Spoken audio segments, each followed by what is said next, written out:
Hello, everybody, and welcome back to another Classic Quest podcast. It's your boy, HSR. It's your boy, Chris Chrome. It is your lady friend, Bonnie. And before we get into talking about the album, we're going to do a little bit of housekeeping. So just to let you know, we are not the biggest hip-hop head scholar types. We are just... What? What? I thought I was. I know you think you are. But, like, we just, we go through the albums track by track. We talk about our impressions, what we found, what we thought was interesting. Then we just kind of give it our little grade. It's an opinion, you know, just to let y'all know out there who come in. We'll let you know at the beginning how connected we are to the person and kind of just go and flow from there. So it takes a bit.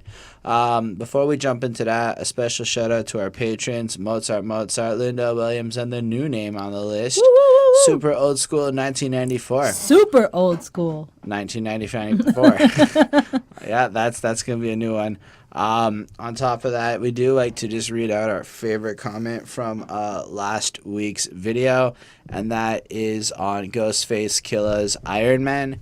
This is from Dusty Clips. RZA, the leader of the Wu-Tang, wrote a book called The Wu-Tang Manual. This is why I picked it. As you can see, I like books. If you read that book, you'll understand Wu-Tang's music a lot more. This sounds like a relevant book for us all to read. He breaks down everything that influenced their music, the religions they studied, the movies they watched, the slang, and the members' backgrounds. It's a really cool book. Thank you, because I want to read that book now. I don't know about y'all, because I feel like it would be helpful. I appreciate that kind of helpful suggestion. I know everyone does, because it teaches us, and through the comment section, we end up growing to have a better understanding of the entire situation. True. But this project's a bit lengthy. It's going to be a little bit of conversation to happen. So, Mr. Christopher, why don't you introduce this week's album? Well, for this week's Classic Quest album, we went with Ludacris, Word of Mouth. Whoop, whoop, whoop, whoop, whoop, whoop. And who picked this album? I sure did. I've been asking for Ludacris for like months. That's true. I think since last year I've been asking for Luda. And how much do you know Luda before going into this? Like 2 songs. Which songs did you know? Move, bitch, get out the way. And the other one? Well, I think I had done. I have done. Blueberry Yum Yum. I did Blueberry Yum Yum in my 420 collection when I was doing some weed songs. If you want to check that out. Yeah, I mean, I feel like I've heard I feel like I've seen him along the way. I feel like I know him from Fast and the Furious and like other places. He just kind of pops up and he's just like this cool guy. You just want to like get to know. Be friends with him. Yeah. Good old Chris. Ludacris. Yep. Now, Chris, how do you feel about Chris? How much do you know about Chris? The first song that I stumbled upon was Rollout when it came out. It was on like MTV or whatever fucking music Much channel music, it was. sir. You're in Yeah. Canada. Right. No, I got American channels. I had American channels, so You saw a gun. I don't know what the hell. Anyway, it was Rollout, and I love the flow of it. I love the feel of it. So as I got older, I didn't really search for Ludacris because I was young. It was like 2001. He was a wee little lad, folks. Yeah, Like 8-year-old is what he told me the other exactly. day. And his dad was super into hip hop, and they would play it together in the car. No, I would. Okay, he would play it in the car. I would go and like try to search for it on the radio or try to fucking whatever next thing he had. Anyway, but I've also heard of Ludacris over the years, like Fast and the Furious, other movies he's played in. I've never really followed any of his albums, but every time I stumble upon him, I try to go at least 3-4 songs There's that I just haven't heard. something charming about him that you Yeah. just like, you just want to like see him, see what he's up to, chit chat with him, you know, like. I also like the energy. He's always been very like out there and just what up? I'm in your face. All this stuff, like all these weird actions and this high level of energy was just always attracting to me. So I was like, okay, cool. Attractive. Yeah. He's very like entertaining. Like he's just like automatically knows how to like appeal to his audience. He knows what's going to be fun. He just does whatever he wants to do, and it's fun watching him. Yeah, I agree. I remember when I was first getting into music. Well, Rollout came out, and it was quite the experience, man. That shit sounded, at least flow-wise, like this whole different take on like that crazy shit somebody like, let's say, a Busta Rhymes was doing. Right. Like, I didn't know a lot of music, but I definitely heard nothing like that before. And it was great, and the music video was great, and it's just so distinct, and you just look at him, and it stood out. And that beat, I believe, is from Timbaland, and Timbaland owned the world at that period of time. Yep. So it was definitely, like, it stood out. Then Southern Hospitality came into my life not long after that. That's on the other one. And then, like, basically, Move Bitch dropped, and, like, fucking Area Codes came out. And, oh, boy. And then the next album came out, and all sorts of singles came out, and I listened to them all.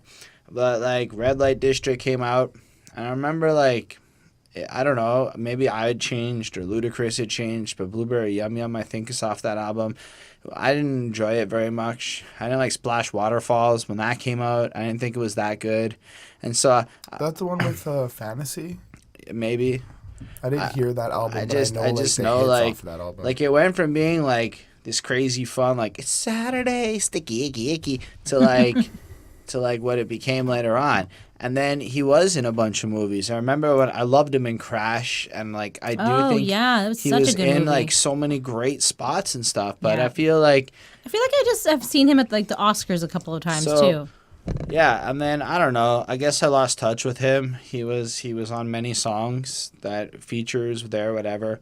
And then Ludaversal came out, and I bumped that for a minute. I think Grass is Always Greener is still in my rotation today. That's a more I guess that's there. And if Luda like dropped a new album today, I'd probably be really keen on like hearing it.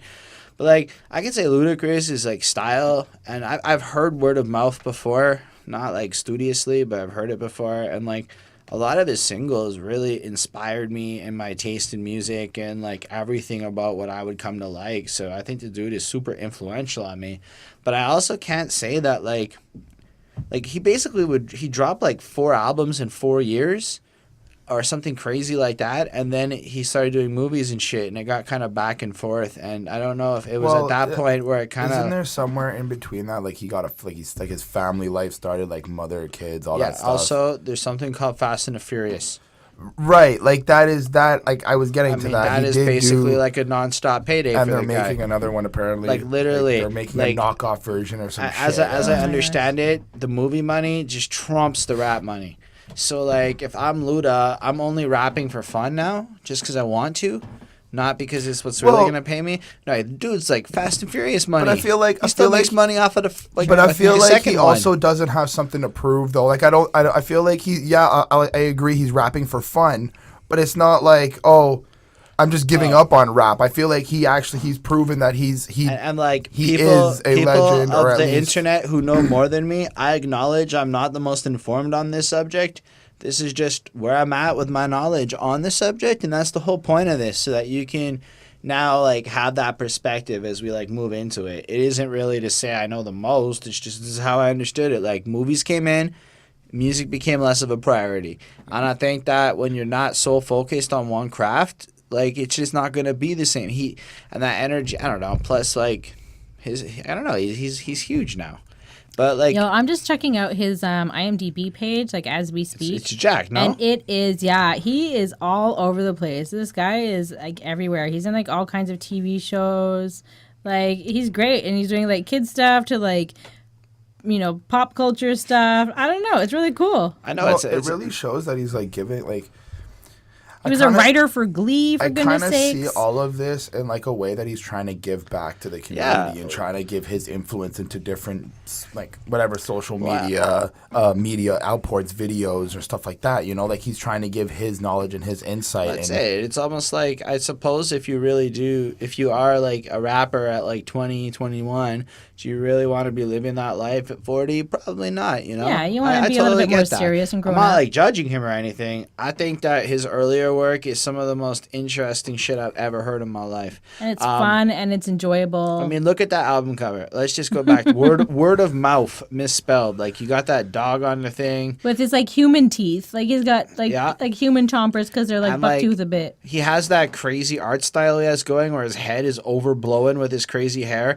I'm like, he's kind of like it's like his actual body, but they just blew his head right the fuck up so that it looks kind of distorted and crazy. And his hair basically takes up like the whole album cover. Like the whole top of it. Yeah, it's crazy. He's got like a house, the dog's there, and he's holding a bunch of money, and you're like, this guy's crazy. And like he's got his mouth open, like Luda, disturbing the peace. Word of mouth, like his obviously he has to have a big mouth. It's fucking great. It's one of the more like okay. It's kind I have of to say, when you look at a bunch of his album covers next to each other, I sometimes at a quick glance have trouble with Word of Mouth and Chicken and Beer. But like they're both excellent covers, so I'm not hating. Chicken and Beer is the one. Chicken and Beer is the one that really stuck with me. Yeah, but like I still love this one. I love the title. It's like you're about to hear the words that are coming out of his mouth, which I feel like is to really draw emphasis on that southern kind of drawl. You know? Yeah. I believe that's the right way to say it. I loved it. To me, it's great. I don't know. Any more to say? I just wanted to say I don't know if we were done talking about the cover. I just wanted to say that it came out November 27, 2001. Yeah.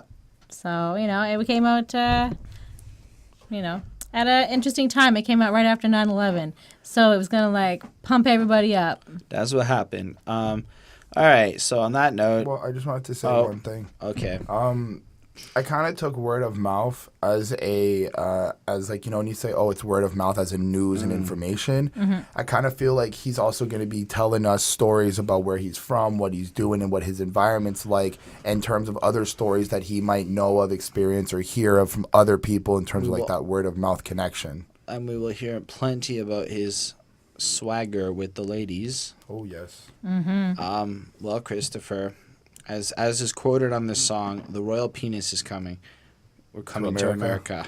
I got work cash and even got my coach bumped up to first class. I'm about to all right, Chris, how do you feel about this song? I like this. Right off the bat, like I was saying about the energy and his way of just being like in your face and all there is coming in right away.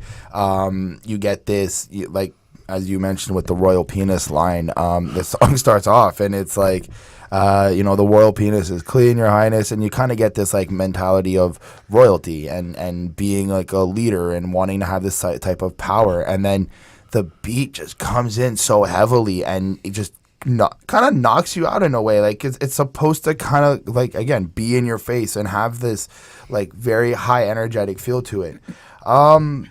He's kind of, I feel like Luda's flexing, telling us why he's the best and what he can bring to the table. I like the line just because it sounded funny when he was like, it's Jolly Green Giants because we smoke so much broccoli. SpaghettiOs, Luda's, oodles of noodles.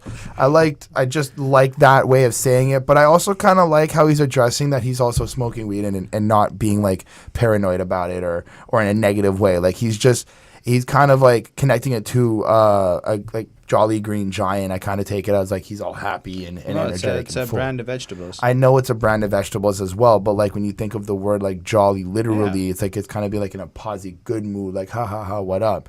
Not like negative or anything like that. Well, I also think it shows that like his, maybe where he grew up and he didn't have a lot of money, maybe because of like the SpaghettiOs and like, he kind of grew up maybe poor and he didn't have like fancy things. So he's kind of comparing things to things that he knows in his life. Yeah, absolutely. And then how he's the opposite, but he's also, and it's worth saying the next line, and tested me as like pit bulls put up to poodles. So he's pointing out that he's more like the pit bull and a gangsta-ass dog type figure. And to continue this silly rhyme scheme that like, you heard that one before, Luda? I personally had not heard all of that before I heard it from Luda. All of these videos we've done, nobody's done oodles and poodles quite like that, in my opinion. Absolutely.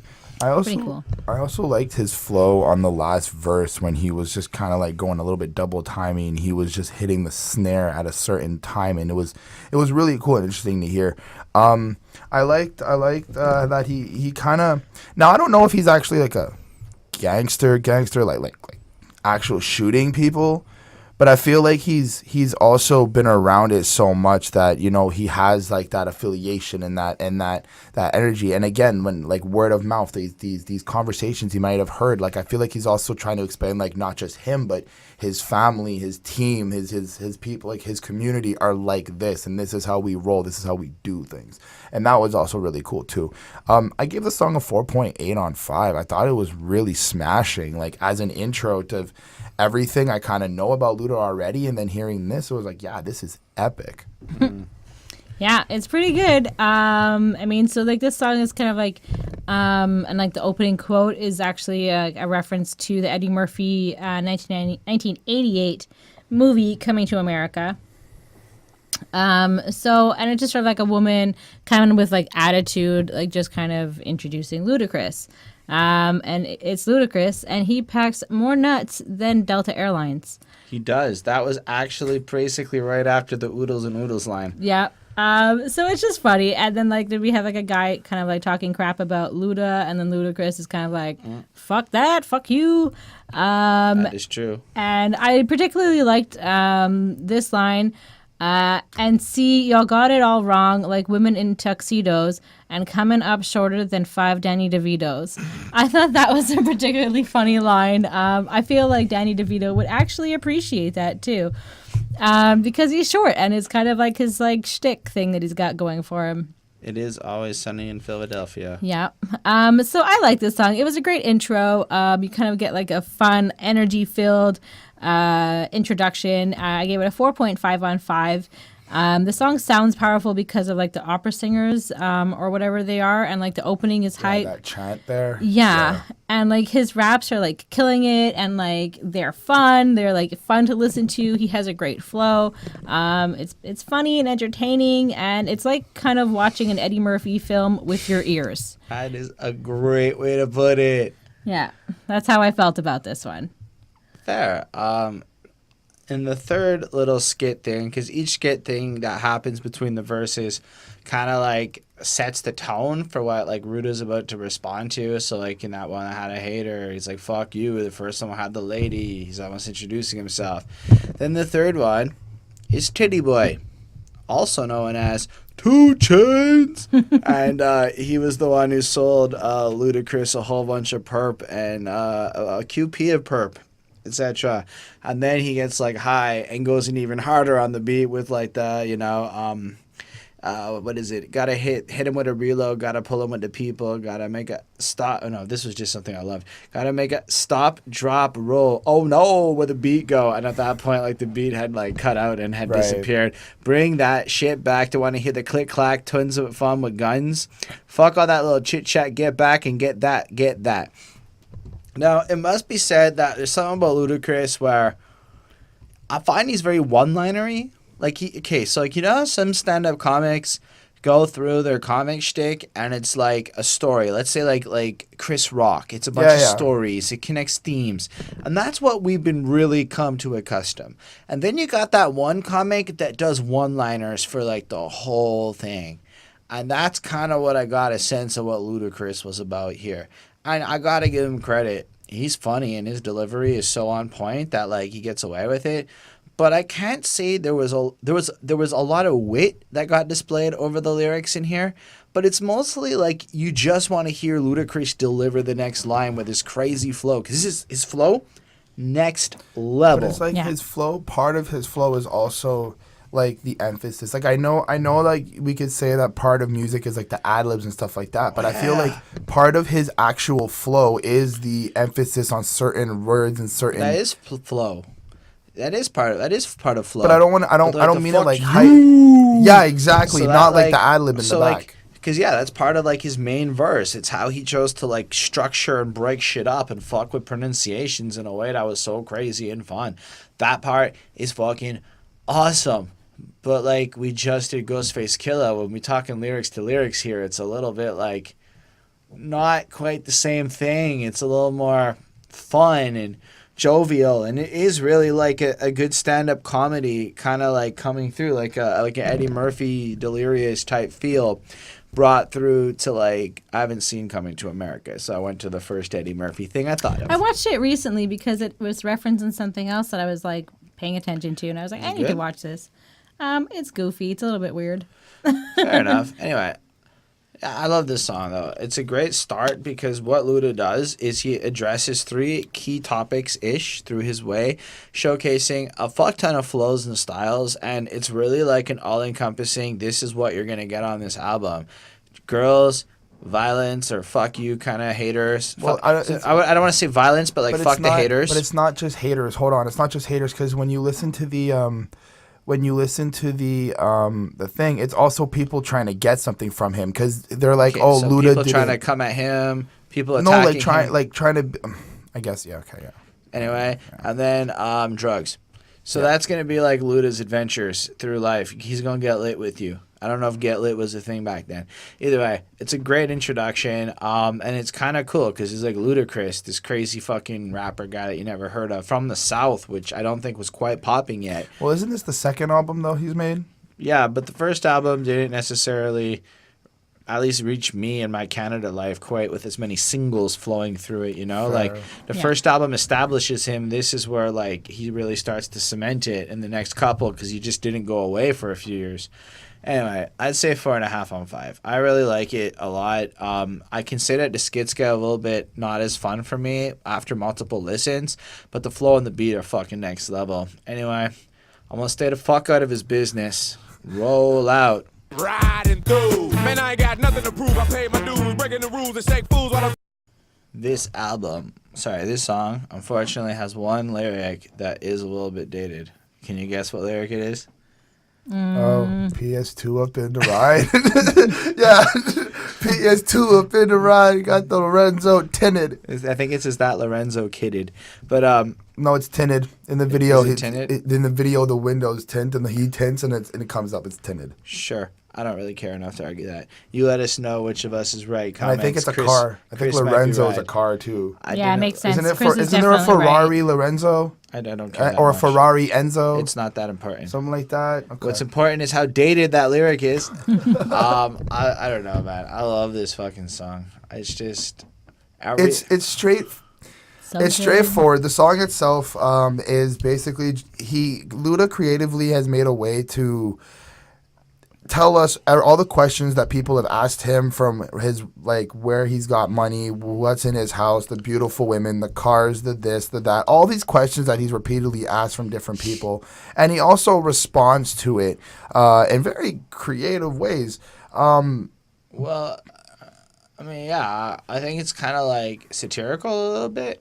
It is, because he's also saying, like, it's none of your business how I do this. It's none of your business, like, how I got this. But he doesn't actually, like, the song is all from the perspective of questions like paparazzi would be asking him or talking about him. Like, where'd you get that platinum chain with them diamonds in it?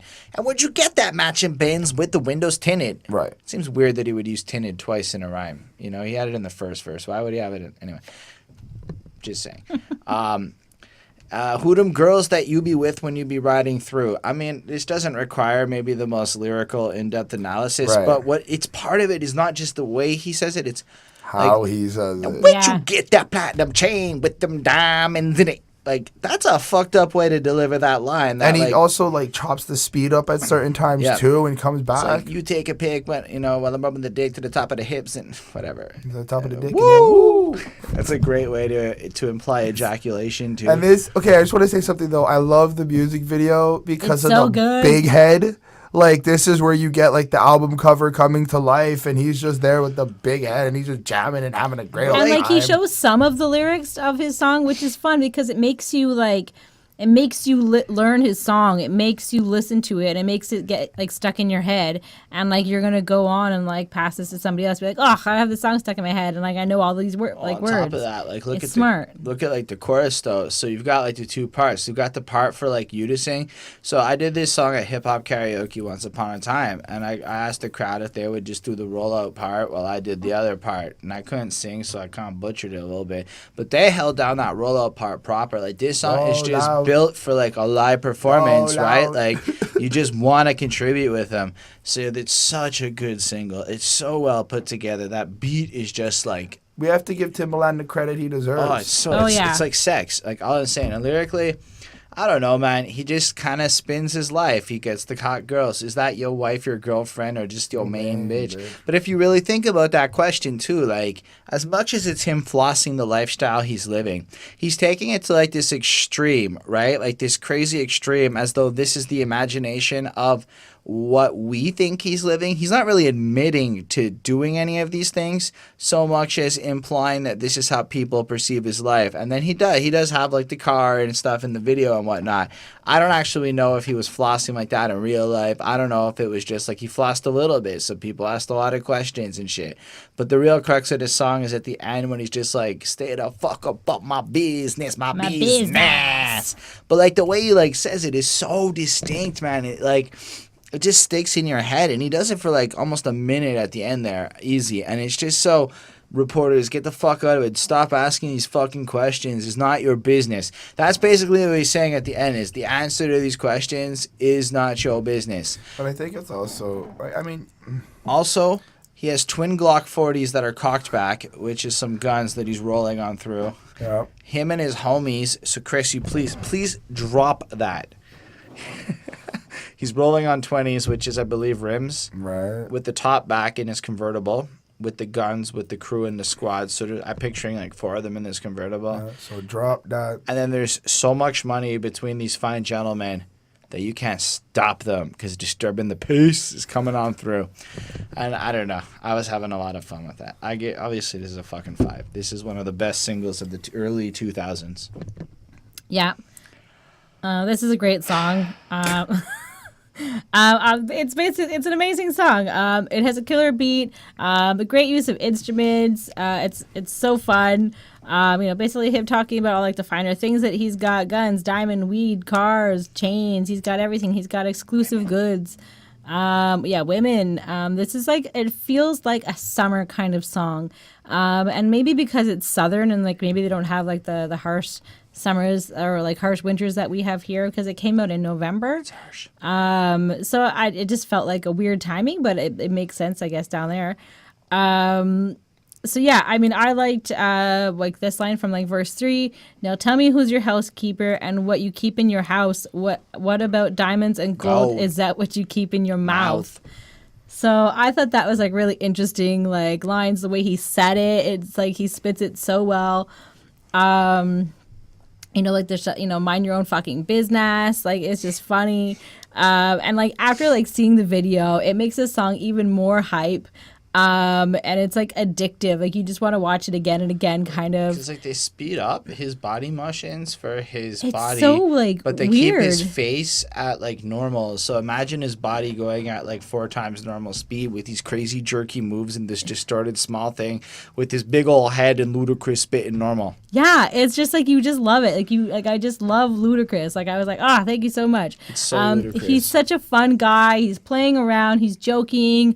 And I think that like, he obviously like has a great sense of like what works in the entertainment business. And he has fun making his money. So why not? And he has a big head because he's got a big head. Like he's got a big ego, and why not put that in there?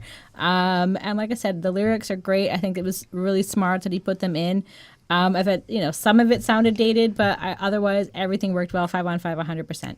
PlayStation 2. Go on, Chris. What did you give it? I gave it a 5 on 5. Do you have anything other to say? The only thing I wanted to like touch upon was I like how he responds in like these aggressive ways, kind of like acting out how like the paparazzi kind of wants him to respond. Like, I don't know. I was just kind of thinking about it right now. Like they're asking all these questions, and then he responds the way you would like. I would think anybody would respond when they're frustrated, right? Mm-hmm. But I feel like that's part of like the act. Like it's part of this. Like, I get what you're saying.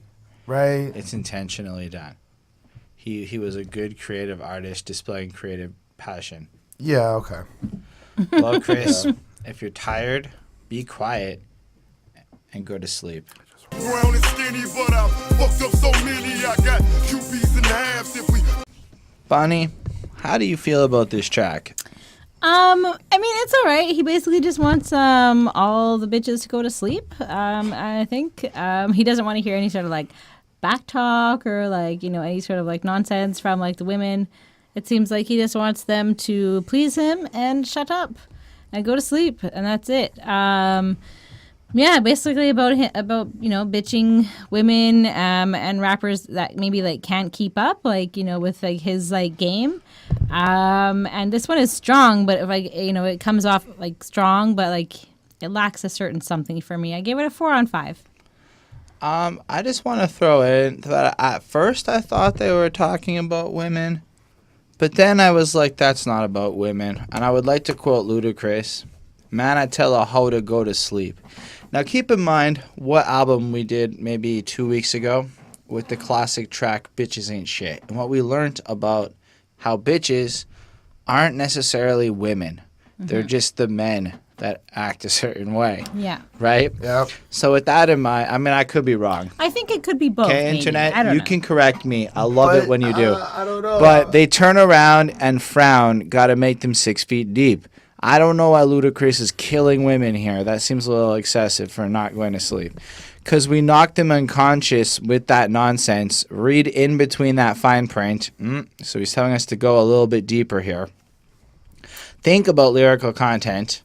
I think here he's talking about the whack rapper spitting nonsense now. And, well, yeah, because he's saying think about the lyrical. No, go on. Anyway, then where your time spent, and then he's like looking at what they're saying and how they describe how their time goes and how people live their life, etc., and complain and this and that.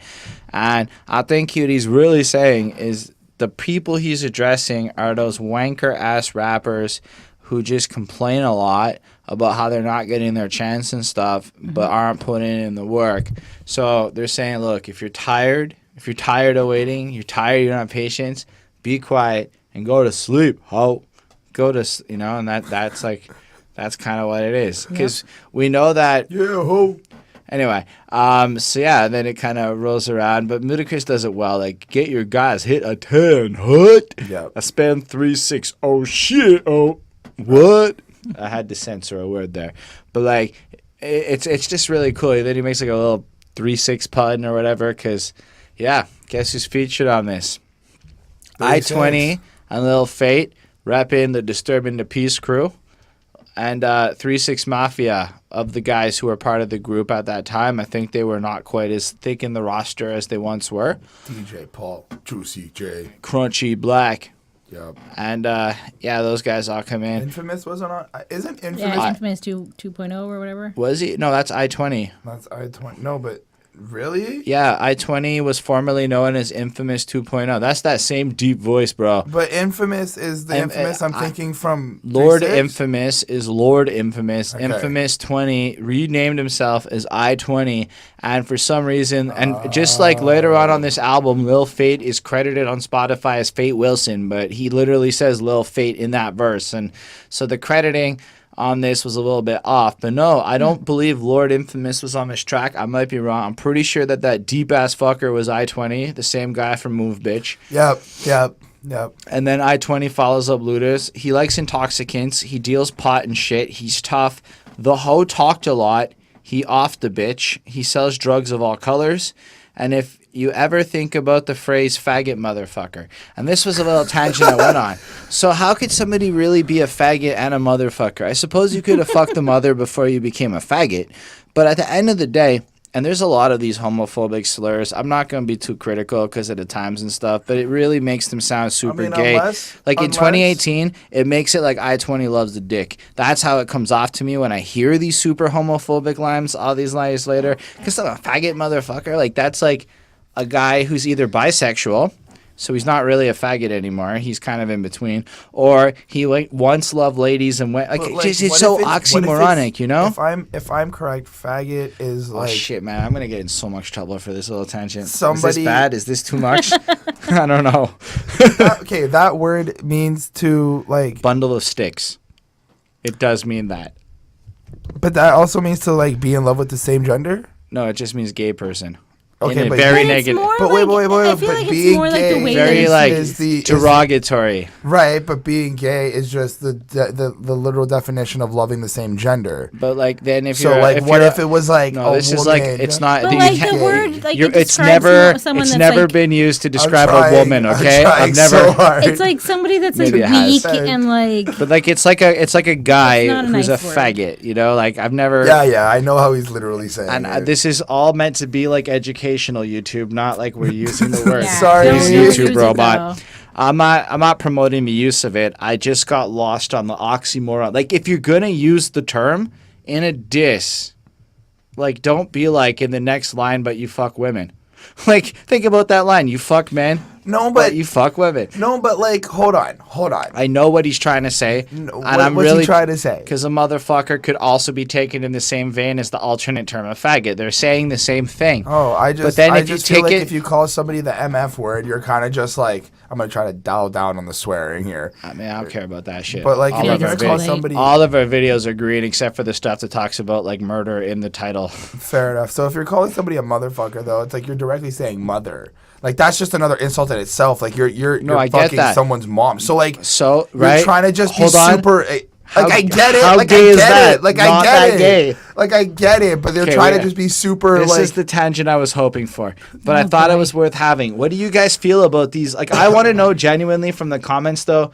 There's a lot of these really, really odd lines like that. I'd say a lot of homophobic slurs that we'll hear along the way. What is your take on that? I'm really curious in the comments. 2018. Based on where you're from, too. Like, no judgment. If you don't like gay people, you're totally allowed to say that in the comments. I'm in Canada and I'm liberal, so take what you want from that.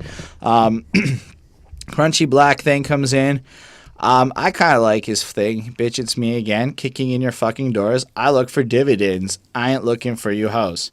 I think that kind of sums up what he's about. I want money and paper.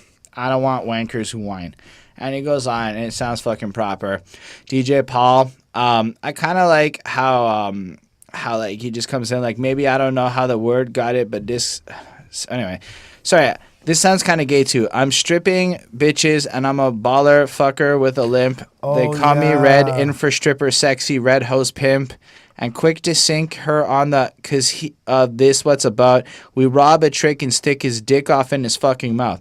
So that means that they had to have pulled this guy's pants down and cut off of his penis area, inspecting this man's. Isn't there like another line as well where they're like? I'm just trying to describe it how it comes off You're to going me. way too into this. And then he must take the thing that he's now looked at and like, I'm just saying, if you're really like not into it that much, why are you taking it out and putting it in his mouth? Because it's the most sad. Like you're destroying his From manhood. my perspective, that's kind of gay. I'm just throwing it out there. Juicy J then comes in. Juicy J, be high as fuck, catch me in the lost and found. That line made me happy. I felt like that summarized his entire verse. He was fun. He was really fun. And then Lil Fate blew me out of water. His flow was fucking crazy. It felt like he knew he had to try really hard because of who's on this song, and he did, and he held it up. Like, so bye bye to code of the streets. If you got a bitch, better keep her on a leash. Because whatever, it's clever. It's a dog line, I guess. Because Lil Fate will creep you in your home while you're gone, have you come in back and find a nut on your sheets, go to sleep. Now, what I liked about that is how I've never heard anyone describe it quite like you'll come home and find the semen residue of his penis on the sheets. Oh, I took it as the dude was. I took it as like girl and guy are in bed. He crawls into the window, smashes while dude is right next to woman. Why? That's I don't know. That's how I took it. That's how I Yeah, that's understood fine. it. I know was just that- I like, know yo, that- that's savage. Like you just listen. That Yo. I know that there's plenty of porn out there that exact thing seems to happen in the porno, but it's not realistic. What's more realistic is he comes in and bangs the chick. Skeets if all she, over. If she leaves the window open and like, I'm saying, how are you gonna Oy. sleep through that? maybe he's like a hard sleeper. Oh, whatever, dude. Anyway, he's like an alcoholic or something and he passed Whatever. out. I'm done. I thought it was okay, but 3.75. Whoa. Yeah, I just felt the Whoa. chorus was not my favorite. I actually understand the style of where it's coming from and the type of music it is and the overall flow, but I felt like all things considered, there's very little that would make me want to listen to this again. all those like gay comments, maybe it's just because I got too deep into these tangents. Man. I'm just putting it out, but like I feel like considering this fucking smash bangers I like, even the violent tracks I like on this album, this was like not my favorite. That's fair. There are better songs all over this album, like most of them. See, this is all right. I just want to address. Chris is just being a crybaby. No, no. He hasn't even given his grade yet, Bonnie. I'm just. But yes, he is. Because now I'm kind of thinking about it, and I'm like, after when you hear another side of like another opinion of a track or something, you kind of start thinking about it again. I just go with your dad, my original grade, and don't be mad at me for my focusing on that. That's the whole point of why you come here, to hear some shit maybe you didn't think about beforehand. I'm not right. I know I don't understand. I originally gave it a 4.5 on 5. I thought it was fucking banging, dude. Like I enjoyed the hardcore energy of it. The line that I really liked was when DJ Paul was said like, now if you're warning and running from the 3-6, this 45 gonna give you a reason to sleep. I can't say the rhyming words, but like. It's an okay line to me. I like that line because it was just like that it's what validated what the song was actually about for me. Like it just kind of made it clear like we're not talking about actual hoes. But Juicy J be high as fuck. I know Juicy J be high as fuck, and I enjoyed Juicy. So you gave it a 4.5 on 5. Yeah, I don't like. It was cool. So Chris, quit being a crybaby.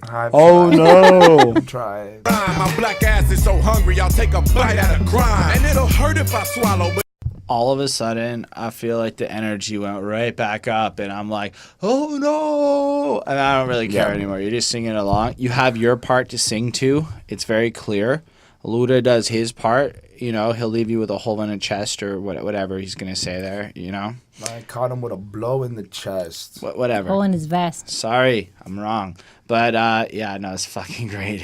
I don't feel like this song is actually as violent as it sounds to be. Like, I get that it kind of sounds like, you know, he shot somebody, he's about to put 2 in the head. Like, he's very clear with that. But I feel like this is battle rapping.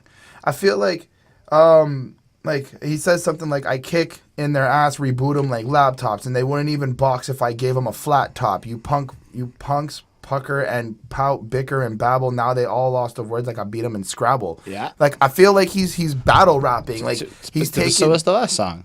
Last song was doing the same thing, but with like the 3-6 Mafia boys and the whole posse. The last song felt more like I'm gonna kill you, ho, or kill you, bro. Like I didn't take it I was like, battling, but I took it more like on other rappers, like they gonna kill other rappers. I mean, yes, I could see that, but I didn't think it was like put 2 like me and you battle rapping it out is what I'm saying. Like I felt like the last track was I'm like this hard. This is what we do. We gangster like this. No. We move like this. We don't fuck around. We're like assorting authority. This one. I feel like he's doing the same thing. Like he's doing the same thing, keeping the same energy, but he's just taking the situation of a battle rap and turning it into a violent act, scene, or crime, whatever, where he's punching you, shooting you. There's like literally, that's what a battle rap is.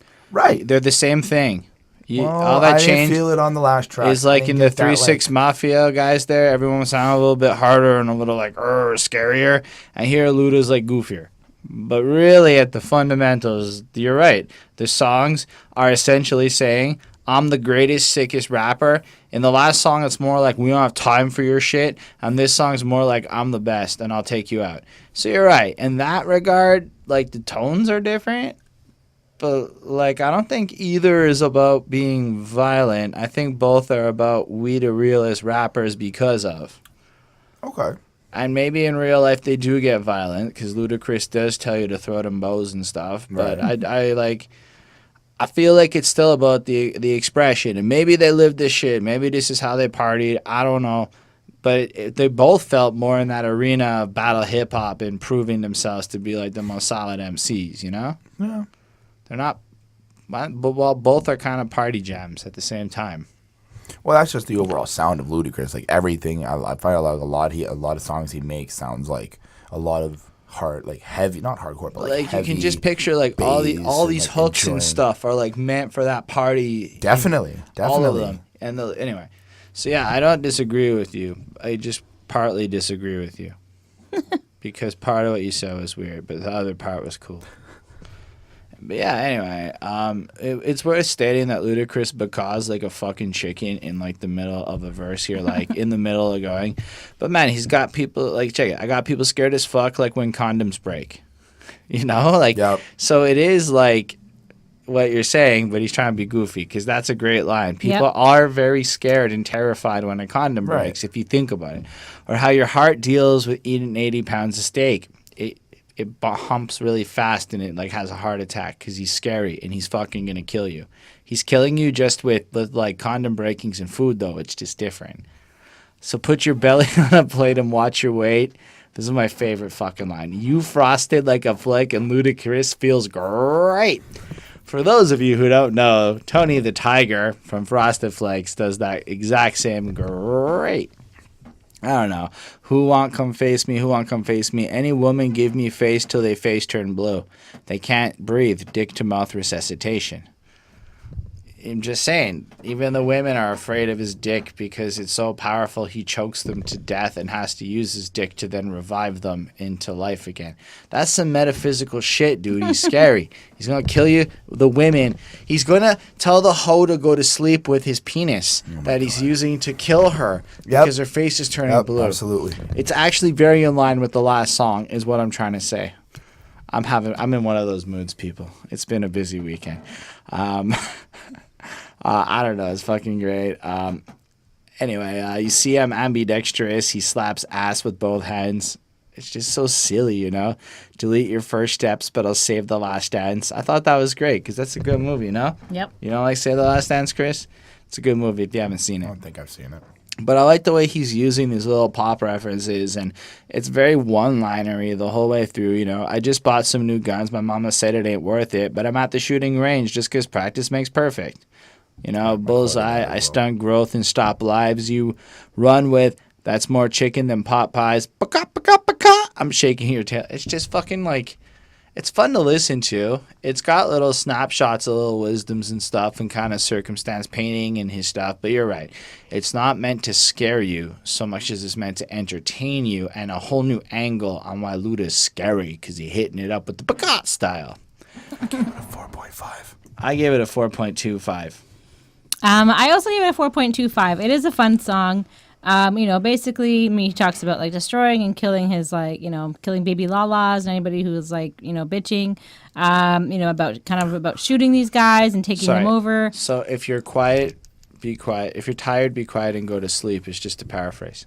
I'm kidding. Okay, I'm done. Go on. So the beat can get annoying after a while for me, but like it seemed to like have made it work. And I like the line from like verse 3.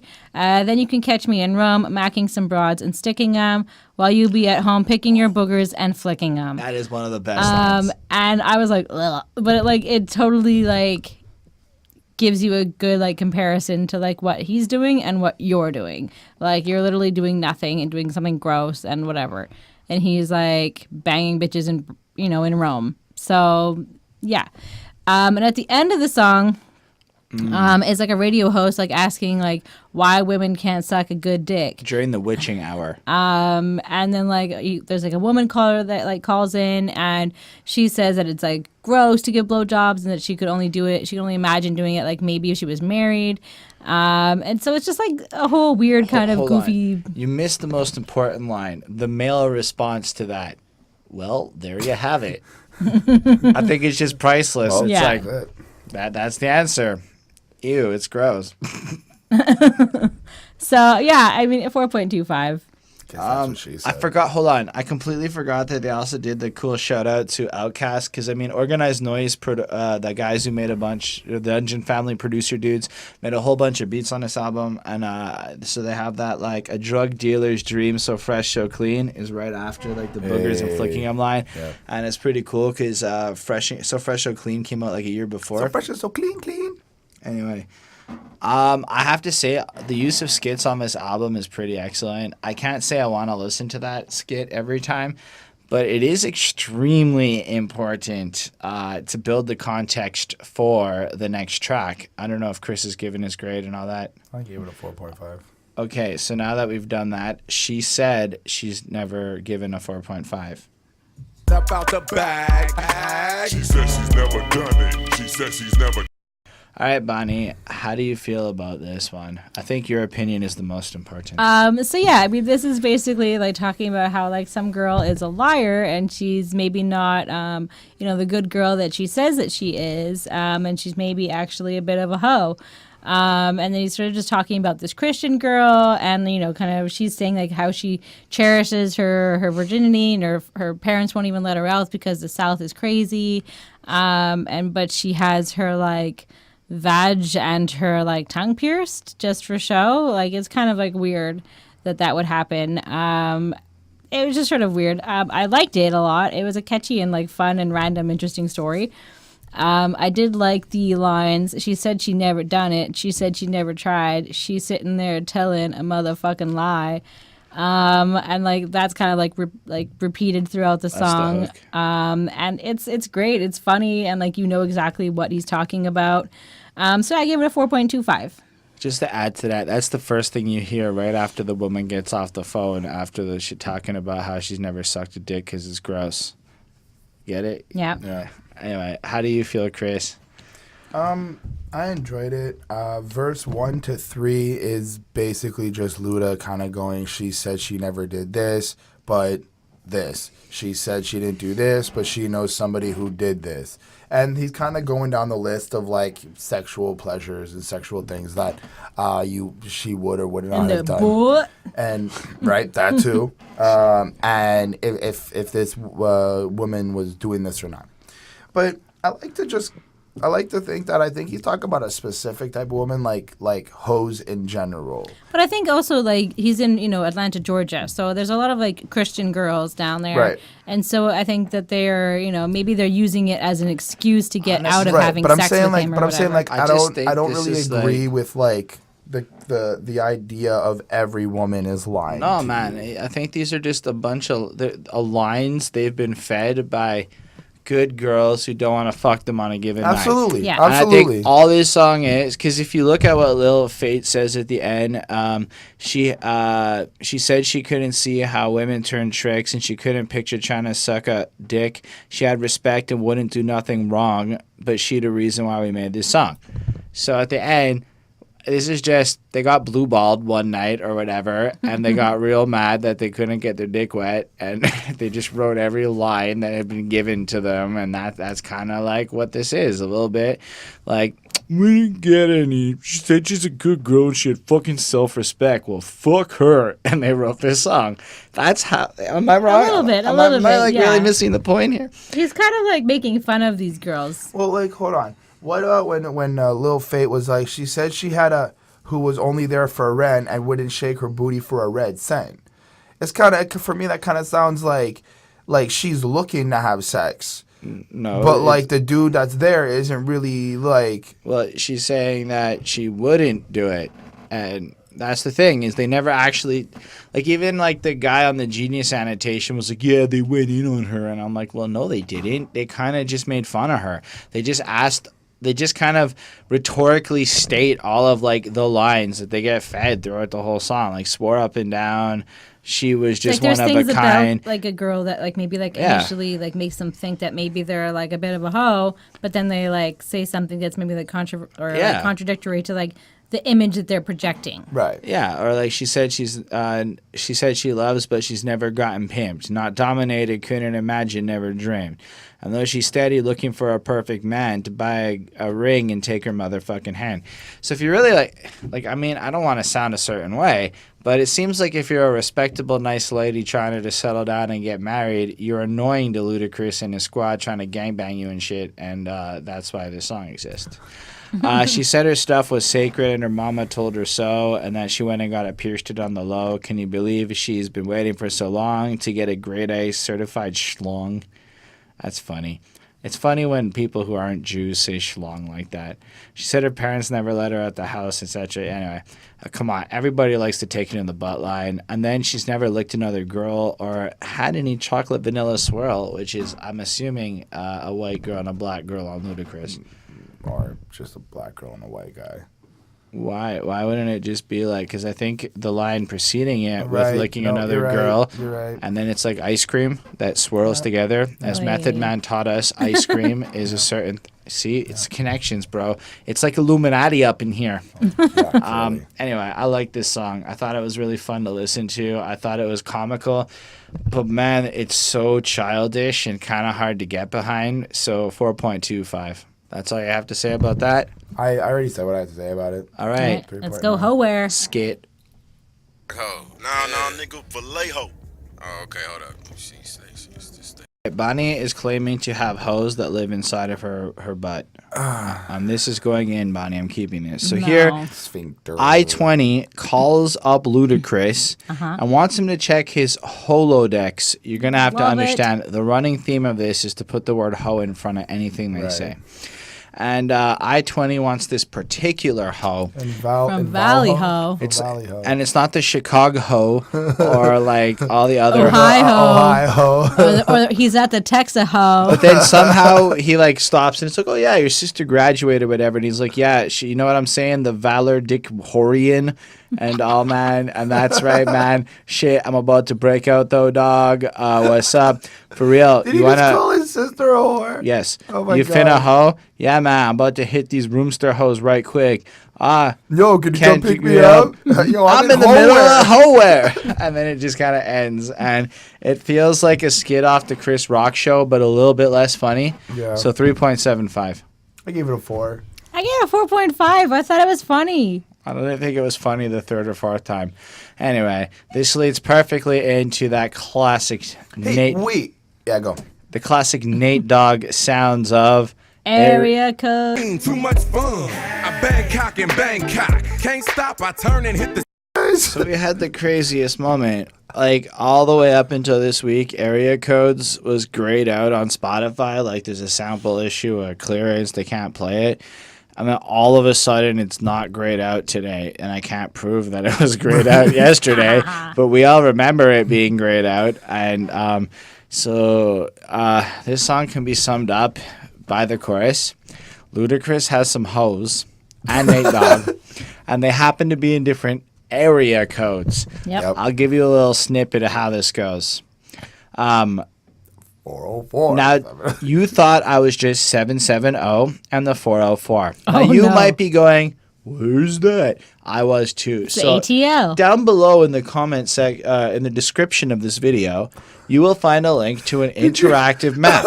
And as you go through This the is the lyrics of funniest this shit I've song, ever seen. you can click on the different area codes he lists, and they light up on this map. So we learned that these are, I guess, the Atlanta area codes. One's Yeah. in like the center, and one's the surrounding area. I learned that 404 was the center area, and 770 was the bigger one. But he's worldwide. Act like you don't know. Okay, he's saying like act like you don't know, but when you read it out loud wrong, it kind of says like you should pretend like you don't know this. Right. Funny. He's the abominable homan. I love Classic. it. Like it's so bad, it's funny. It's like typical young boy. It's so funny. Globetrot International Postman. Neighbor Dick Dope Man. So he Hey. is just delivering dick all over like it's dope. Yep. 718s, 202s. I spend small city states IOUs. And I send. And then he goes there and I guess bangs them and he says he's coming. Now every day is a holy day. So stop the violence and put the 4-4 away. Skeet shoot a hoe today. So Ludacris is basically saying instead of gang banging and violence or maybe aggression that you may have, maybe you had a little beef in your nerdy version of life if you're on that fence and there was some problem. He's saying instead, find yourself a hoe and skeet shoot her. Put the guns down. Skeet shoot with the dick. That's Ludacris's super solid advice on this track. I fucking love it. 504s, 972, 713, what you gonna do? I mean, when you really think about this song, he's just saying a bunch of area codes that he's, I guess, been and banged hoes in, or just places around the states that are significant to him, and shouting out locations, which is clever because Right. people want to hear their area code, and then filling in lines. I think everybody knows what line needs to be brought up. A Bangkok in Bangkok. That line needs to be talked about because I found out that cock used to mean pussy in the 70s. I'm like, what the fuck? So cock used to mean both pussy and dick, depending on the decade of person you're dealing with. That means an old man saying, yo, I fuck some cock would be I've never talking, heard that. talking about vaginas. But Maybe. in like, Maybe it's like a Can we southern just have thing. like a citation of the website or? I don't remember, but that's what the person was saying. And yeah, because why would Ludacris otherwise be going, I bang cock in Bangkok? It would be kind of weird. I hope Bonnie finds something good right now, because that would be like fucking great to have some validation on that point. But ultimately, yeah, I thought it was super fucking interesting that Ludacris would even say that, just because it's so fucking interesting to hear it now. Hocus pocus, you the dopest host to the right, host to the left. 5 hoes this time. And he does a little cha-cha slide thing with the hoes at the end. And then there is another skit at the end with kids insulting each other. I just want to also address Nate Dogg does a very nice little verse, dude. Like, oh my gosh, it's the fantastic. Smoothness, the realness of it was just amazing. Oh my god. It's absolutely true. I know I talked a lot. It's just his flow is great and everything else we mentioned on the other ones. I also wanted to just bring the light to the fact that Ludacris is also really fucking smart. Like, to have that many hoes and that many area codes, I don't think they all enjoy the same shit. Like, I don't think Atlanta hoes are the same as Chicago hoes or stuff like that. Like, they all have their own things that they like pertaining to their city, their community, the way they were brought up or whatever like that, right, in different states. So I feel like he has to be able to pleasure them on different things. And he also, that kind of shows me, like, he knows how to adapt to different women, how to be romantic, or maybe romantic in a sense, but like, holy crap, it's outdated southern U.S. slang. Cock does mean female genitalia in the South, and Ludacris gets the pass. I'm just throwing it out. That's fucked up. That cock means both. Cock is a hermaphroditic term now to me. I know you were talking, Chris. I'm so happy. It's but cool. I'm glad. You needed to know, internet. You needed to know. It's true. I mean, I was looking at sites and I was like, damn it. He's like, I'm just not going to say shit. Because I'm certain many people thought that was a very homosexual line. And I guess that just depends on your understanding of the word now. Well, then what if, like, because, you know, faggot or fag in the UK is like... It's a faggot fag means cigarette in the UK, sure. Faggot means bundle of sticks. It's just not the same thing as being... So what if he's calling the people a bundle of sticks, motherfucker? That is the dumb... That's some shit people say. Anyway, go on, Chris. I'm not going to say... Go on. I don't have really much to say. Did you give it a grade? I gave it a 4, actually. I like the song. I like the vibe to it and everything, but it's not like the greatest thing. Like, personally, I thought it was a 4.5 on 5 because it's so fun. It is such a great, fun song to listen to. It's hard to call it a 5 for what it is, but otherwise, it's fucking brilliant for what it is. And you, Bonnie, we all talked a lot. Yeah, I gave it a 4.25. Like, there's not a lot to this song, but it is fun and funny. You know, basically just Ludacris and Nate Dogg have, you know, ladies all over the place and, you know, in every area code, not just in Atlanta. It's just basically a song to, you know, have puns of the word hoe. It's basically that. And, you know, he bangs girls. It's more important than shooting guns. So he's trying to get that message off. Like, just, you know, go sleep with these, you know, ladies. And I imagine he has ladies every, you know, town that he tours in or that he goes to often. So I guess that makes sense. But, yeah, I mean, it is what it is. It's funny. It's entertaining. Why not? Let's have some growing pains. Bonnie's going through growing. The talent shows prom night, Tux and Kango was so cool.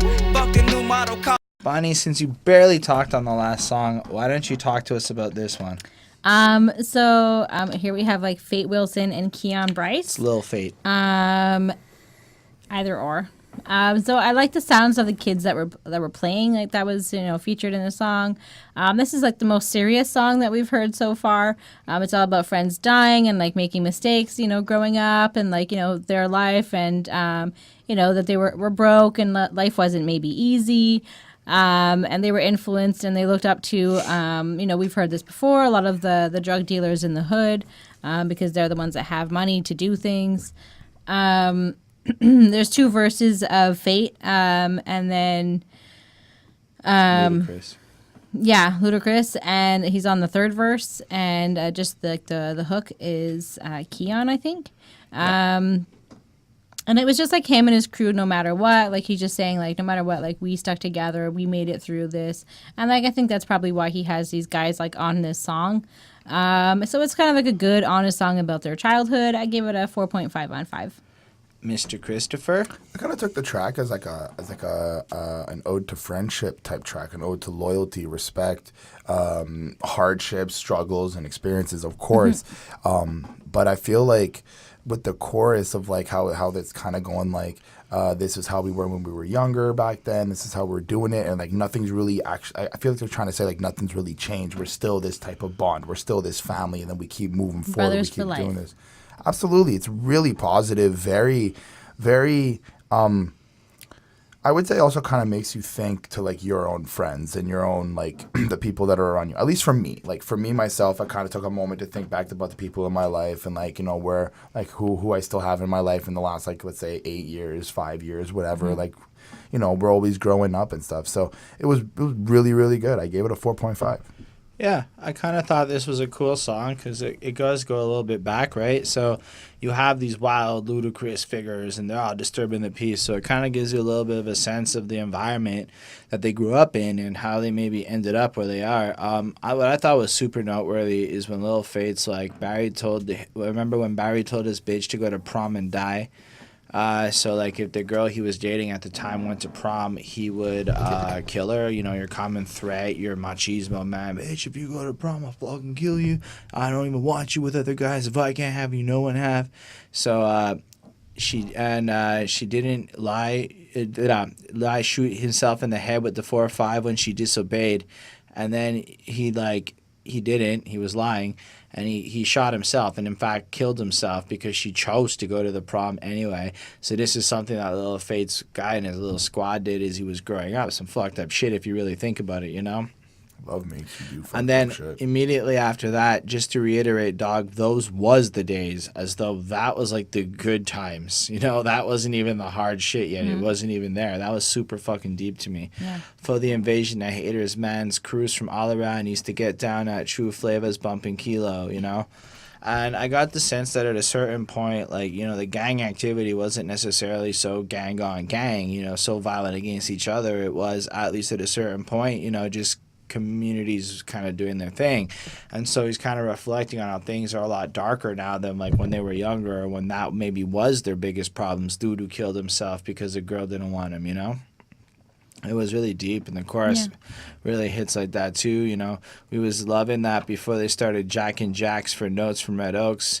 Had folks scared to come through, college after dark, Crown Victoria's police unmarked cars. So, like, you've got all sorts of jackers and bad people and, like, undercover cops and all this shit, this toxic little environment, Then there's this Wayne Williams reference, who's apparently a guy who was going around their particular hood and killing children in particular. Oh, shit. And so in light of that, he responds with, we ain't care. Kids was getting stabbed and ditched out there, too busy playing double dare.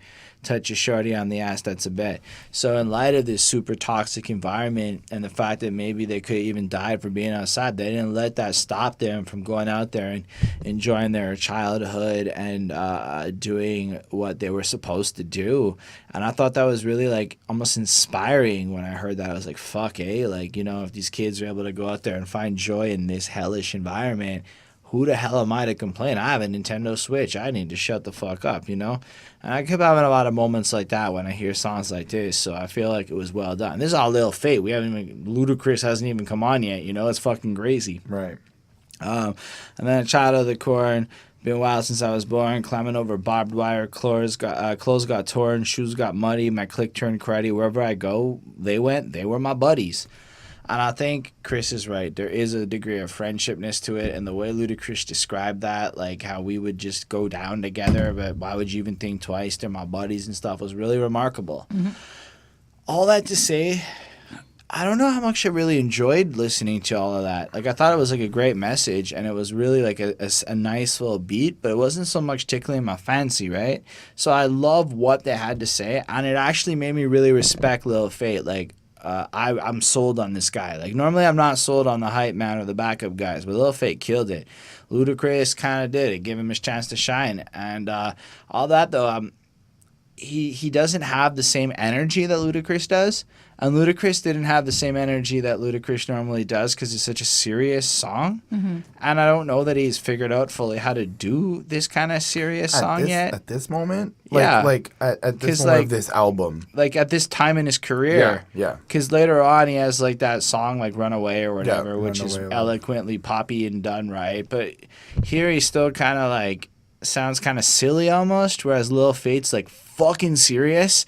And that contrast was a little hard for me. So I give it a 4, but it is a deep song that a Lil Fate's fucking amazing on it. So I guess you probably wouldn't consider it one of his greatest hits. No, I don't know that I would have. I don't want to. You make it so good, I don't want to leave, but I have to know.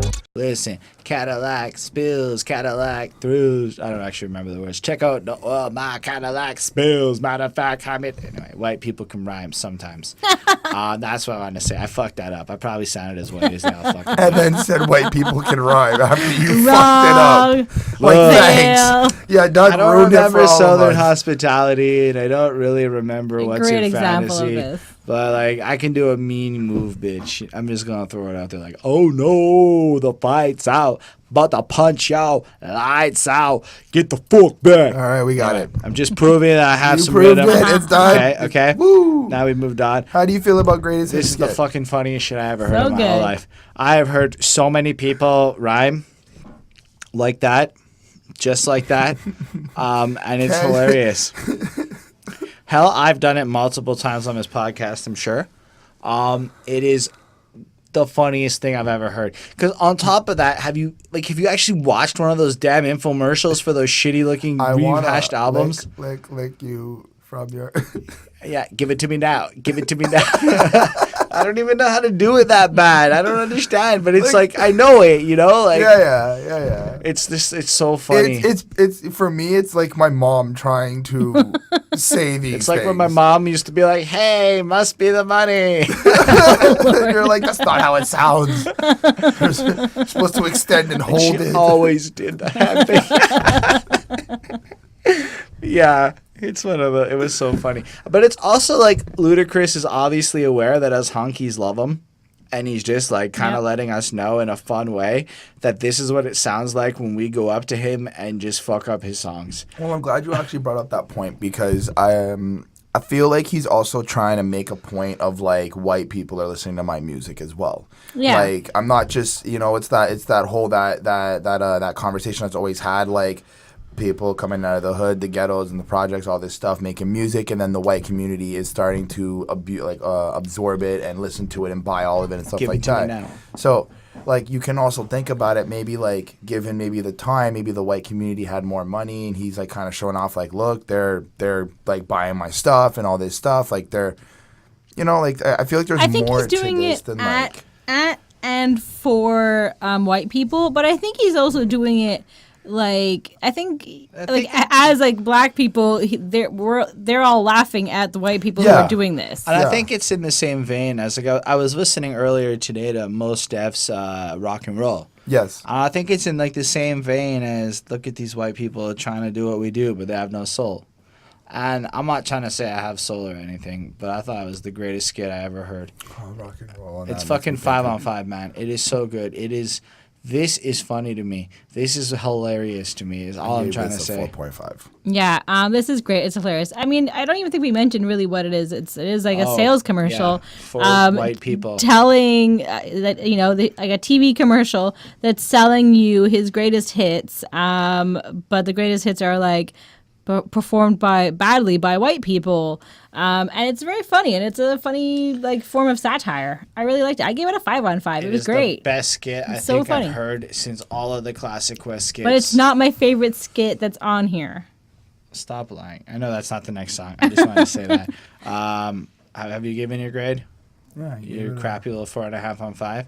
You know what, Chris? Mo, bitch, get out the way. Not in the illusion, we run in the streets. So bye-bye to all you group. So during our little break, instead of playing the song, I just sang it at them. I wasn't kidding. When I was like 13 or 14, I memorized the fuck out of the flow of this song. I I'm just gonna say this now. I prefer the remix better of this song. Okay, you can stop talking now. Just gonna say it. I like Luda's verse. I like Mystikal's verse. I somewhat like I-20's verse. Just gonna state that. I don't think it's the best thing I've ever Beats heard. the shit out of security for stopping the fight. That's okay. He's cool. on pills, bro. He's Don't popping tonight. Don't care. It's just his voice is so low and so droned out that it gets lost in the music. And it's like, I'm sorry. I don't hate his rapping though. Like his rapping is good, and he's got some type of flow. When you see him, Some type and of he flow. looks like another Ludacris, but he sounds so different. But he looks like another Ludacris. It's so fucking mind fucking.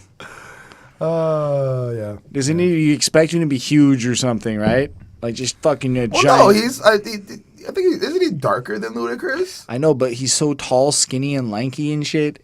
And I just expected him to be like a fucking giant of a man. I don't know. I gave this song a 4. I gave the remix a 5 though, with everybody on it. I don't want to talk to you. I went and So apparently this is like something to do with traffic as well. Yes. And I just think it's funny that's it. That's the premise of this song. Honestly, Yeah. they have to get to like the show or whatever, but there's traffic. What I understand though is that when he goes, "Oh, the fight's out. I'm about to start a pot show, lights out," all that stuff. I feel like he's already in the club. I took it like he's in the club. He's already drunk. No, like the shit's fight's popping. out. Like the fight's ended. Like they were. I took it like they were at the fight and the fight's out. And then like everybody leaves at the same time. But So that's there's what I'm traffic. saying. Like that's what I'm And saying. They're I feel like actually trying to get to the club, but there's traffic along the way. But while he was at the fight, like let's say the Tyson fight, hypothetically, I took it differently. I know took you it did. as I he know got you into a did. fight, and then they I had know. to leave. I mean, no, Like, they were because leaving. he doesn't get to threatening people till after he's explained that he's been drinking and busing, which I took as popping pills too, and he's been thinking of busting you. So that came like after, right? Because he still hasn't fantasized about busting you upside your motherfucking forehead. And Chris, if your friends jump in, there will be more dead. Because Ludacris is actually causing some confusion with this, right? Because his lyrics and shit are crazy and he's whatever. He's disturbing the peace, which is a quick like label plug. It's not an illusion, Chris. Ludacris I'm not and saying his it's an squad illusion. are I'm in just saying, fact like, running the streets. I like when you watch the music video and everything, you're like, okay, yeah, I can see the trafficness. I and really everything. just think it was that. But, like- I think Ludacris was mad at traffic. I will agree. And made I will this agree. song. I'm not disagreeing. I just And then thought somebody- maybe there was somebody like he got maybe tweeted- a little bit more, creative, and it was like, yo, there's a fight that broke out, and now we're stuck in traffic. I know. Fuck. I know you're kind of like looking Right. for that deeper meaning, but somebody tweeted at him and said, "Ludacris, did the bitch ever get out of the way?" And you know what he said? He said, "No, he didn't." And I was like, "Poor Ludacris, man." And you know what, man? You walk up the streets of Montreal with this song playing, it's appropriate. Yeah. You're in traffic in Montreal, this song's playing, it's appropriate. I feel like it's appropriate everywhere. It's a really like smart song for like traffic. Everything. See, and like you don't, it's not that deep, man. You see, there's I'm gonna quote Chris Rock here. Ludacris is coming along over here, and there's a bitch who happens to be in his way, and he wants this bitch to actually move out of his way. So, and then everyone's fucking favorite Mystikal, shake your ass, watch yourself himself, Mystikal. Well, he comes through and actually does one of my favorite verses too. Just the way, here I come, here I go. Uh-oh, don't jump, bitch, move. Like, it's fucking energetic. It's crazy. What are you doing? Getting my dick sucked. What are you doing? He takes a phone call. While he's getting the head, he just like answers that. He's trying to give his baby some child support, so he's doing all his grinding and shit. Right. And then references the Southern Hospitality music video with that bit of something before you get from the tour bus. And then I-20 comes on, and I'll admit there's a little bit of a dip, but you got to understand how amazing the rest of this song actually is. And then he comes through and he just flows proper. Like, we heard his hoes out, so we brought the cars out, grabbed the pills, be popping tonight, beat the shit out of security for stopping the fight. He got some Remy, fucked a Belvin Chris, that's his drink. And he's selling shit, Chris, inside the club, which is probably something you shouldn't be doing if you don't work at the club, because usually the club has their own people. Right. But he's so bold that he's selling things inside the club like he worked there. and like he's in street clothes because he doesn't have to wear fancy clothes like you and me as plebs. We have to fucking dress up to go to the club. He's in street clothes because he's street people, and they can just go in. But they also went in through the back door. They Because didn't just go in. They went in through the back door. Relax, okay? Listen, they're on the dance like, floor. I'll give them the street credit. I'll give them the gangsterism. But it's like when you make it clear that you came in through the back door. Yeah, nobody's telling you to take off your street VIP, my clothes. friend. Right. You were missing the point. This is a perfect fucking amazing song that is timeless and will never get boring. You can put this on at any party I've ever been to, and everybody freaks out of all ages because, frankly, it's a smash hit. It's like a grand slam is, I believe, the baseball term for how amazing of a hit this fucking is. Yep. Fuck your remix version. I'm not saying it's bad, but, like, this is a perfect package of a single, you know? I forget who says that. Little White? Is it Little White? I don't know. I don't know who all that is. I'm certain that if this song It's like, I feel like the entire... How long is this remix? 7 to 8 minutes because the entire 3-6 Mafia crew is there. That's lovely. 5 on 5 for this version. I'll check out your remix. I'm pretty sure it gets old. Have you given your grade? You gave it a 4. And Bonnie? I gave it a 5 on 5. It's a classic. All right. Stop lying, Chris. This is a skit. Deep voice. Okay. What up? Oh, why you? Okay, so basically they were at the club and they met these girls, and Ludacris told the truth. And I-20 playing his brother is like, Luda, that's a bad idea, my friend. Instead, we should lie to these hoes. Give me the phone when they call back. Let me show you how to run this game. And he starts lying. But wait, Luda says something. Oh, you're right. And he goes, we should really stop calling them hoes. Which you can kind of see, like, a little bit of maturity in it. A little bit of, like, yo, no, maybe it's if not were... It's you need to quit calling them hoes. Right. Because Ludacris isn't. He's telling truth to women.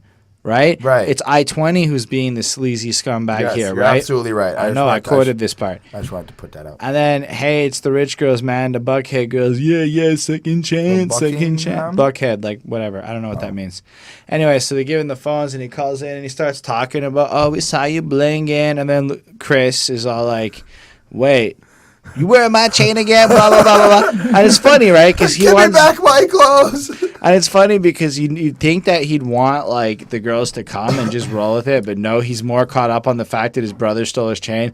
And then they... No, but I think he's the fact that he's lying. Yeah, he is. He's like, lying to these girls like it's his chain. Right, exactly. But I think that's what, like, Ludacris is doing. Like, he's trying to... But in the context of the same skit, the same brother who's mad that he's lying... I don't know that they're brothers. I know that in, like, real life they're just, like, pals. And no, like, I meant, like, in this skit, no, they're brothers. Skit, they're brothers because the mother picks up the phone. In like, this that's skit. But it could be I-20's mother, and Ludacris is just there.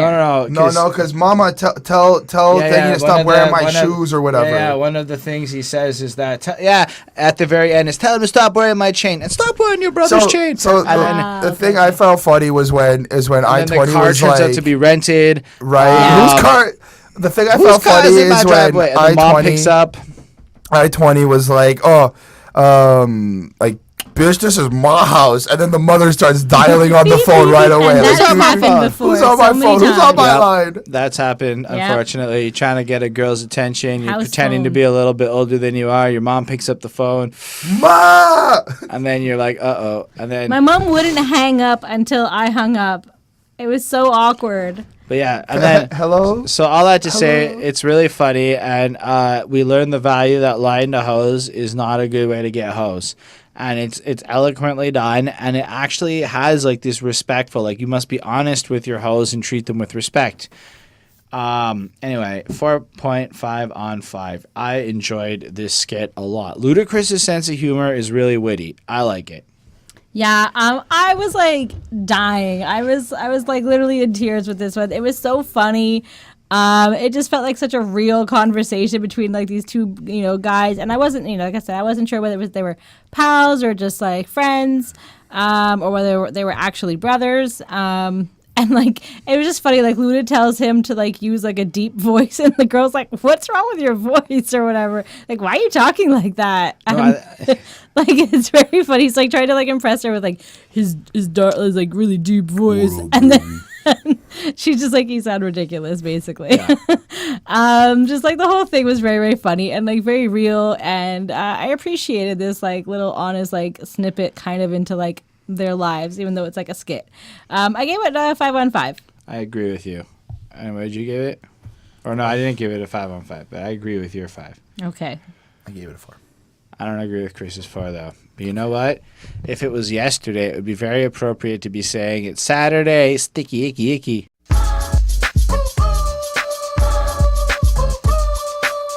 All right, Chris, how do you feel about Saturday? Of course. Yeah, Chris doesn't like the song. It's not He that I thinks don't it's like. bad. No, it's not that I don't like He the thinks song. it's a piece of just, shit. It didn't. No, it's a 3.5 on 5 is what it is. It's not a piece of shit. It's just not good. I don't know. I don't really like the woo in the background. I don't really. That kind of got annoying. What? Yeah. I like this is the first Smoker, like the stoner song on the album is what I got from this too, and I prefer Blueberry Yum Yum over the sound of this and the lyrics behind that. It's a song that made me stop listening. Well, okay. Yeah, there was that. And like the song is kind of just talking about how like it's Saturday night, they're getting ready to go out and get some girls, have some great time, and just enjoy what's happening. And he's already ready, and he's got his pre-rolls, and he's gonna go out and have a good time. I mean, it sounds like a club jam. It sounds like something you'd play at So the... not really a stoner song like Blueberry Yum Yum, right? But no. I mean, can you tell me that those are the same kind of song? Yes, because Luda gets a pass on this because he makes like I mean, can you tell me that those are the same genre? They're of not song? the same genre of song. Thank you. But So it's not I great to feel compare like them, this right? song is like a weed song because it's like sticky, icky, and like he's smoking and he's having a good time. And But then, this is- but it sounds clubby. So it's not really like a Blueberry Yum Yum. I prefer that weed song. But I'm over- saying they're not the same thing, is what I we're know. agreeing on, right? So Fair enough. it's weird preferencing. that. I mean, That. to me, it's better compared to Rollout, and that would be like a really similar thing based on the structuring of the verses and the crazy erratic flows and the fun storytelling. Yeah, but I mean, I'm just throwing it, or maybe like the one where it's like get the fuck back or whatever, and like the next album or whatever. I don't know. this one. No, I don't mean that. I got confused. I can't remember his singles on the next album now. I'm blanking completely. It's okay. All I'm trying to say is, it's just not like that other song. It's not like he had the best weed of his life and he's fucking zoned out, you know? This is more like Luda's fucking crazy and crazy shit's happening. And it's kind of like when you watch the music video, it's got the same Luda man that is in the Rollout video and it's still like animated and crazy like that, but you know? The song just, I'm not going back to this. Which is fair. My only like criticism is to like write it off like a stoner song like Blueberry Yum Yum. I apologize and I'm wrong about that. That's not fair to say that. Now, I do think it's more of a club I do think track it's a than- different kind of stoner song to a degree because I mean I think it's more like a have a good time, lay back and chill out on a Saturday. You know, everything's fucking having a great, you know, crazy time. You know, I feel more like dancey, more like I like having a good time on a Saturday. You know, like you're going out to the club and in his case, you know, he happens to have a big weed stash and a pocket full of cash. What does he need? A big ol' ass. It's Saturday, sticky, icky, icky, ooh, sticky, icky, icky, icky. I don't know, man. Maybe it's nostalgia, but this shit is fire. To me, this is like the hypest shit. Like this song comes on and it's like Move Bitch or Rollout. It's equal effect. I mean, people go fucking nuts for this shit. I mean, do you like it? I wouldn't say it has equal effect as Move Bitch. Oh my gosh. But I mean, Saturday is it amazing. definitely has an effect on people. What did you give it? Me? Yeah. It's a fucking straight 5 because Okay. the lyrics are incredible and funny. Like it's because like the verses are good. Like the flows are insane. Like keep a couple rolls, then I hit the club in the back door. What? Act like I don't make clout. How you going? You know, it's really got that like all that The you want. sporadicness That is there. crazy high energy Luda flow. That like fun stuff. Like got a nosebleed. Don't it smell so good? Like it's just fucking right, that and randomness. and I can respect him for the flow and for how he does it. The song itself is just Worldwide hustlers get that dough, work that tip, get rid of evidence, There's move always that that one break, single keep that a you're D just like, and go with eh. that. I don't know, man. Yeah. I don't actually agree on this album. I feel like every single on this album that came out, with the exception of a Jermaine Dupri song, is actually really fucking hype. Like, I think Area Codes is charming in its own way. It's not the same quality, but it's charming to the same degree. The other 3 singles are like, it literally to me is some of the best hip hop I've ever. Maybe I'm wrong, but I think they're some of the best club singles that rap ever got, at least in this era of music. I really fucking like Saturday a lot. I think it's just as hilarious.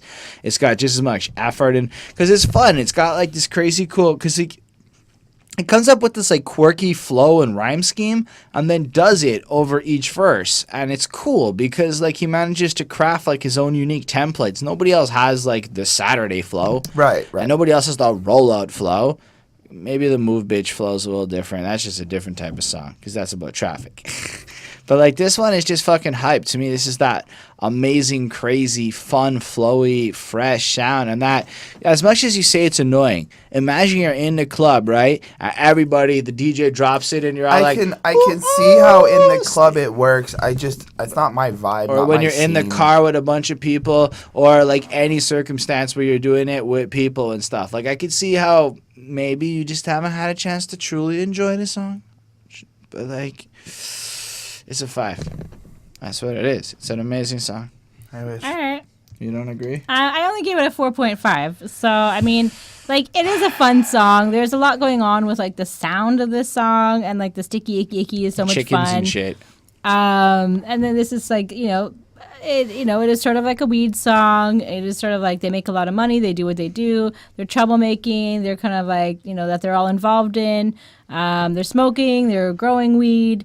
Everything they do it high. But it's not necessarily like, like there was the debate here, that it isn't necessarily like a weed song, but yet it's all kind of related to and done with weed.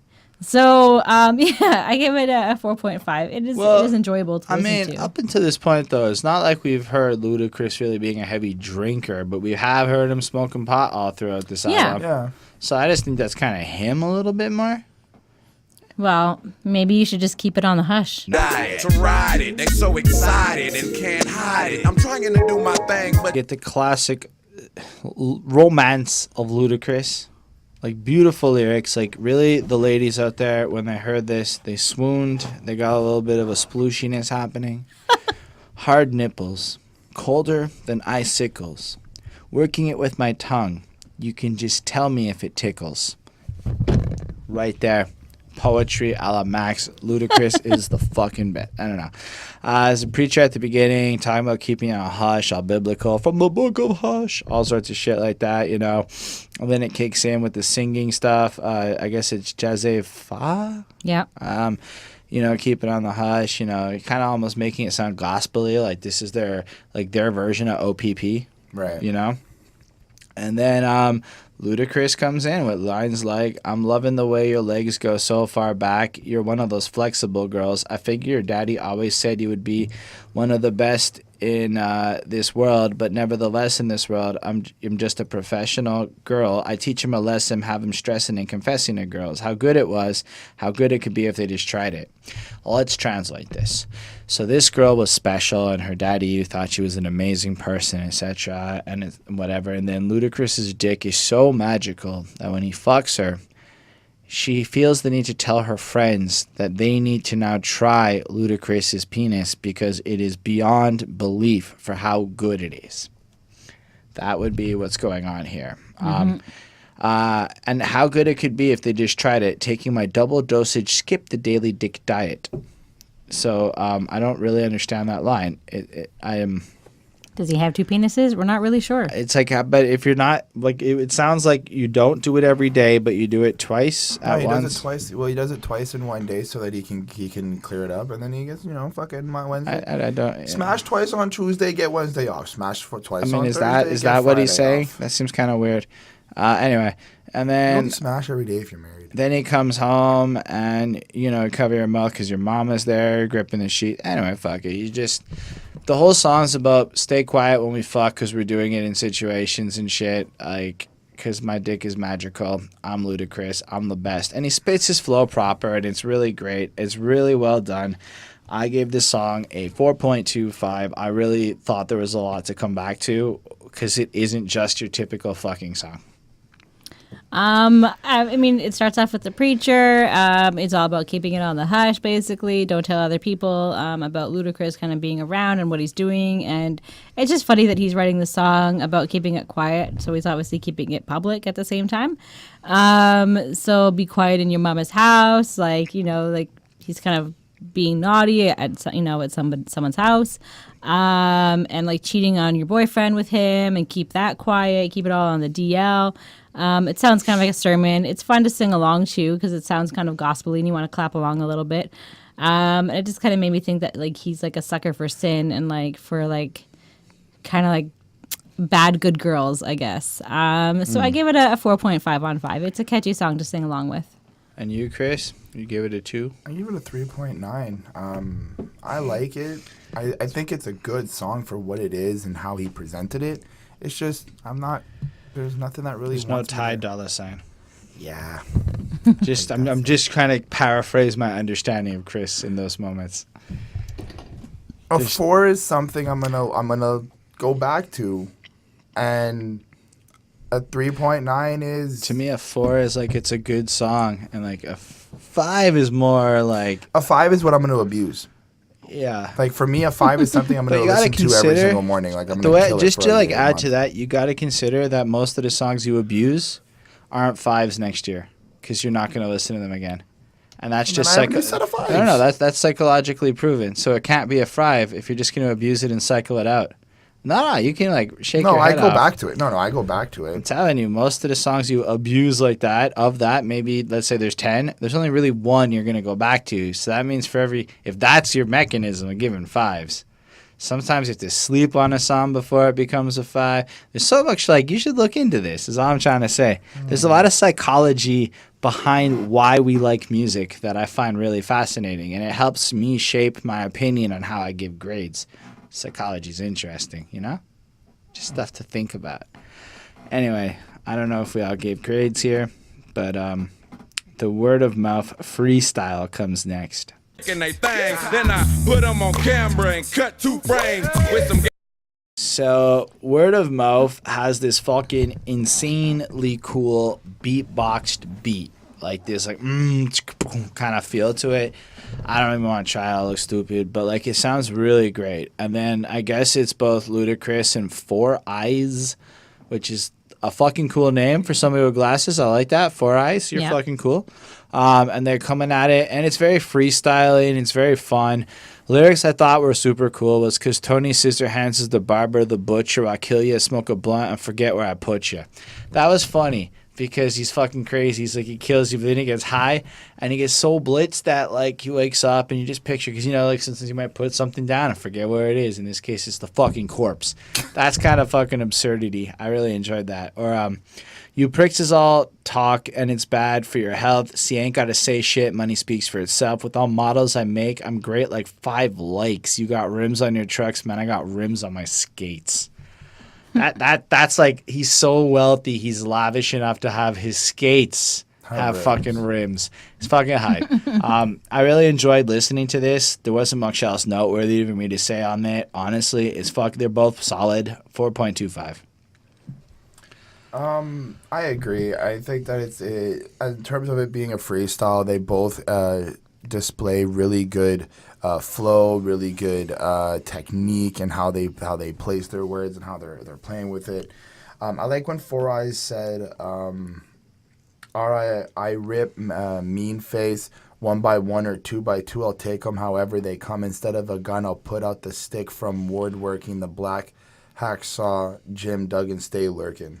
I enjoy that line. The way he, like, again, just the way they kind of play with the syllables and they put things together. And to also think that he's really, like, he doesn't need to use a gun, and that's how crazy he is. He'll just use, like, a wooden stick and beat you up and make sure that all that takes care of. I gave it a 4. Like, I don't really have much else to say about it either. They're both good at what they do. You're saying this is better than Saturday. Yep. So like Luda is basically here just showing off like what he can do and how he's got everything. And then like, you know, kind of like with, you know, like this album, I think that they're like making like, you know, they're like proving to like all their haters and all like the people that are like dissing them that they're making dope ass music, and like this is like their proof. So it's kind of a cool song. It's fun to listen to, and it's kind of like firing back at the haters. So I gave it a 4.5 on 5. Cool. Let's talk about Get the Fuck Back. Road niggas gon' ride when the beef start. Don't hold back, let the heat spark. I have a question, Internet. Does anyone know why Shawnna and Ludacris aren't currently friends right now? I don't really understand what happened, but Shawnna is not friends with him is what I understand. Why? I don't know. Just ask the Internet. I don't know. Oh, I thought you knew the answer. I didn't know the answer. But I did want to comment that this song has a really fucking cool structure. So there's going to be Ludacris doing the chorus, then Friend doing the chorus, and Friend starting the verse, and then everyone kind of posseing in, throwing in lines and shit of varying lengths. And it's an excellent way to kind of take your typical posse cut like that and cut it up in a way that feels more like a posse is doing it. You know, everybody's got their like they're like one is like, yo, I'm gonna get you, and then right at the second time it's like your boy kind of jumps in and he starts like speaking on top of you and stuff. But like that. At the same time, everyone still has their main part of the verse so that they can like floss a little bit. But while at the same time, other people like jump in. So you have Shawnna, I-20, and Lil Fate all up on this track, joining Luda. I do like when I-20 is like, how many try to hustle with dealer that went broke? Infamous. See, he says infamous there. I'm a value meal. I come with Coke. That's fucking a clever way to describe you're a dealer and shit, right? Like to compare yourself to McDonald's like that. Yeah, that's fucking clever. I gotta give him his props. I enjoyed that. What did you say? Coke and a smile? I come with Coke. I got enough guns for beef. If you want it that way, I'll push your wig back like finger weaves or bad toupee. Okay, I lost a little there. I like when Fate's like bang bang, kill a man, let his brains hang, and when I'm in the court, plead guilty, insane. They put me in a ward I'ma have to maintain, but when I hit bricks, won't a damn thing change. So you gotta kill someone, he fakes an insanity charge. He has to fake it forever, but the second he hits the streets, he's back at it normal and stuff. Fuck him as proper, you know. It's a really cool. It's really structured nicely. Shawnna's really gangster, comes in hard. Ludacris is proper. Really nice. 4.25. I like the posse cut. It shows the ode to the old school hip hop when they used to do that back in the day. And it's really also like, you know, like Ludacris is giving the time for his crew to show what they got, say what they got to say, show their skill, and give other artists the chance to be in the game or do something about that. I like when Shawnna said. Not what she said, but more what you know about projects, hoes and murder, whole lot of game, whole lot of keys and burners, whole lot of dope fiends trying to scheme the workers. Now, I like how she's describing and like explaining where she comes from and what her environment is, but I also like the raw questioning behind it. Like she's really kind of just standing in your face, like, what the fuck you know about this shit? Like you could talk all your shit you want, but you don't know. That was really, really cool. Everyone else kind of just felt very gangsterish feel as well. Fate said, something I liked was, one's through his vest, one through his chest. Sleepy Hollow's put this to rest. That was dope. I like how he kind of played off with the Sleepy Hollow, and you get this image of like, the bullet itself, but also like the Sleepy Hollow character, like that horse riding character there. It's kind of cool little bit of imagery. I gave it a 4 on 5. It was basically just a posse cut. Yeah, I mean, besides like it felt like the tone of the song felt very like anxious and like very like angry sounding, and like the beat pulled me in more than the verses did actually. So kind of like talking about like the guys in like their college or like whatever, because they're like, you know, college aged, and like, you know, how they're killing it, and like how, you know, they've got the cocaine. It's basically just like, you know, Luda and his crew running around, you know, the town, causing shit, killing people, being crazy, doing what they got to do. It was interesting. It felt hype, but it felt almost like a part that he was playing. Like, I don't really think that like Luda and his friends, like if Luda's like kind of a good guy. I don't really think that he's necessarily like running around town Luda's doing all kind these of bad a good things. guy after he's rich, after he's successful. Is Luda kind of a good guy? Yeah, when like he's that's what young? I was wondering, because I mean, when they 'Cause, discovered him, he was when- working at like a he was being like a DJ or something. He was being a radio host. So like that's like a clean cut kind of job. I think look, I'm not saying Luda did a lot of bad things. I'm not saying Luda was interesting, but his image wasn't clean until he got no. I like, don't think- famous. I don't In fact, think he was his- pretty like violent and wilding out on His image isn't clean, know? but I don't know if he's necessarily true to like all like the gangster side of But, things that he's like- talking But about. again, I don't think take it in like consider- half the people we've talked about are true to the gangster shit they've talked about. I think Ludacris is from the hood.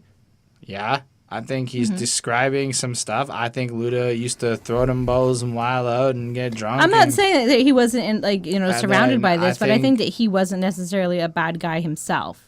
Like, I- I don't mean by bad guy. Again, like I don't think he presents himself like a villain. I mean, No, I don't think so either. I'm confused by that because like I don't even think it's needed to be said for Ludacris. Most of these people are writing like, this this- allegorical content of extreme violence that isn't necessarily But some of them, real.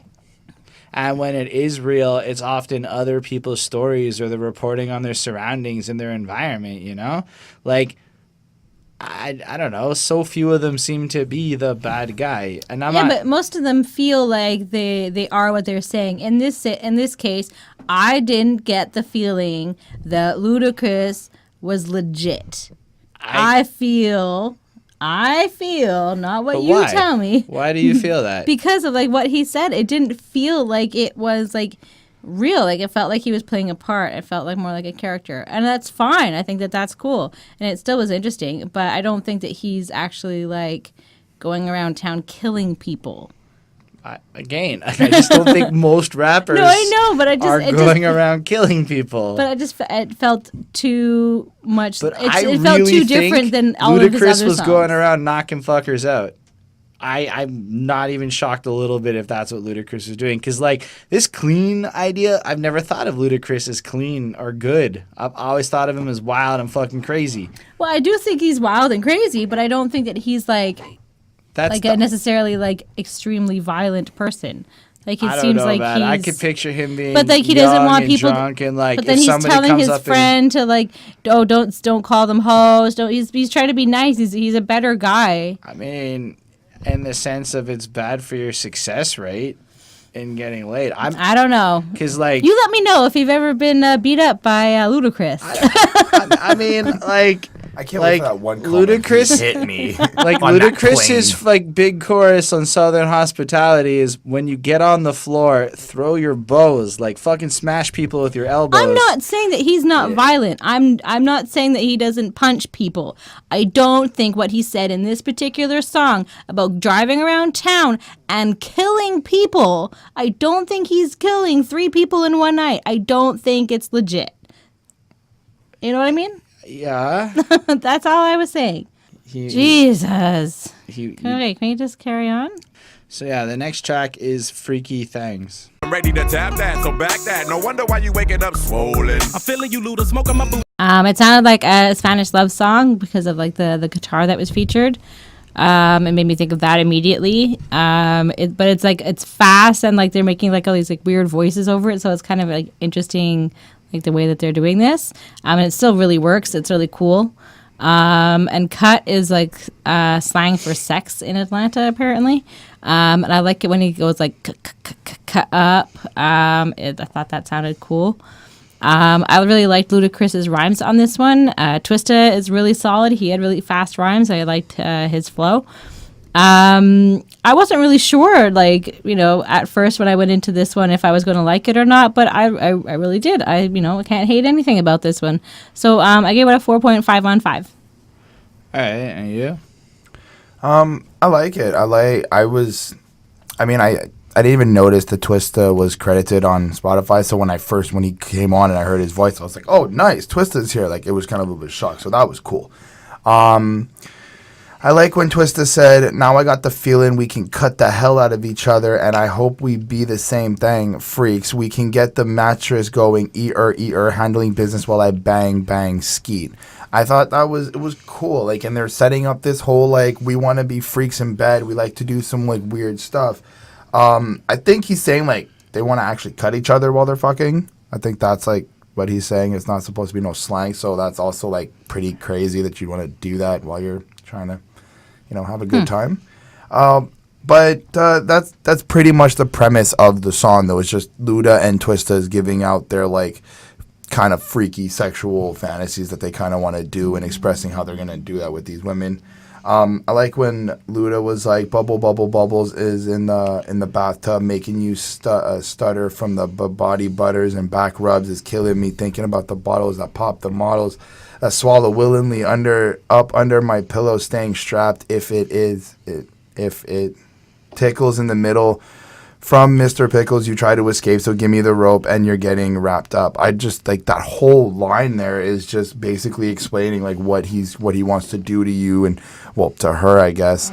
How he wants to kind of, like, give her this nice treatment and make her feel good, but also, like, pleasure her in different ways. And if stuff happens, he's going to get a little bit rough and taking another different route. It was really cool to me. Like 3 separate little individual fantasies strung together. Like he kind of talks at first about the girl and the make you stutter from the body and back rubs, and then he instantly transitioned into thinking about bottles in general, and then models that want to blow them, and staying strapped up, and then he kind of goes a little more general with if it tickles from the middle. So like if you look at I think they're prepositions or whatever, like the transitioning ideas, it's not just like, I mean, in general, that's kind of the song is them kind of spitting fantasy, but yeah, I don't know if it was about a single person. I think it's like Luda's horny and his mind's just I don't mean to make it sound like it's a single person. I just feel like he is breaking it down with like different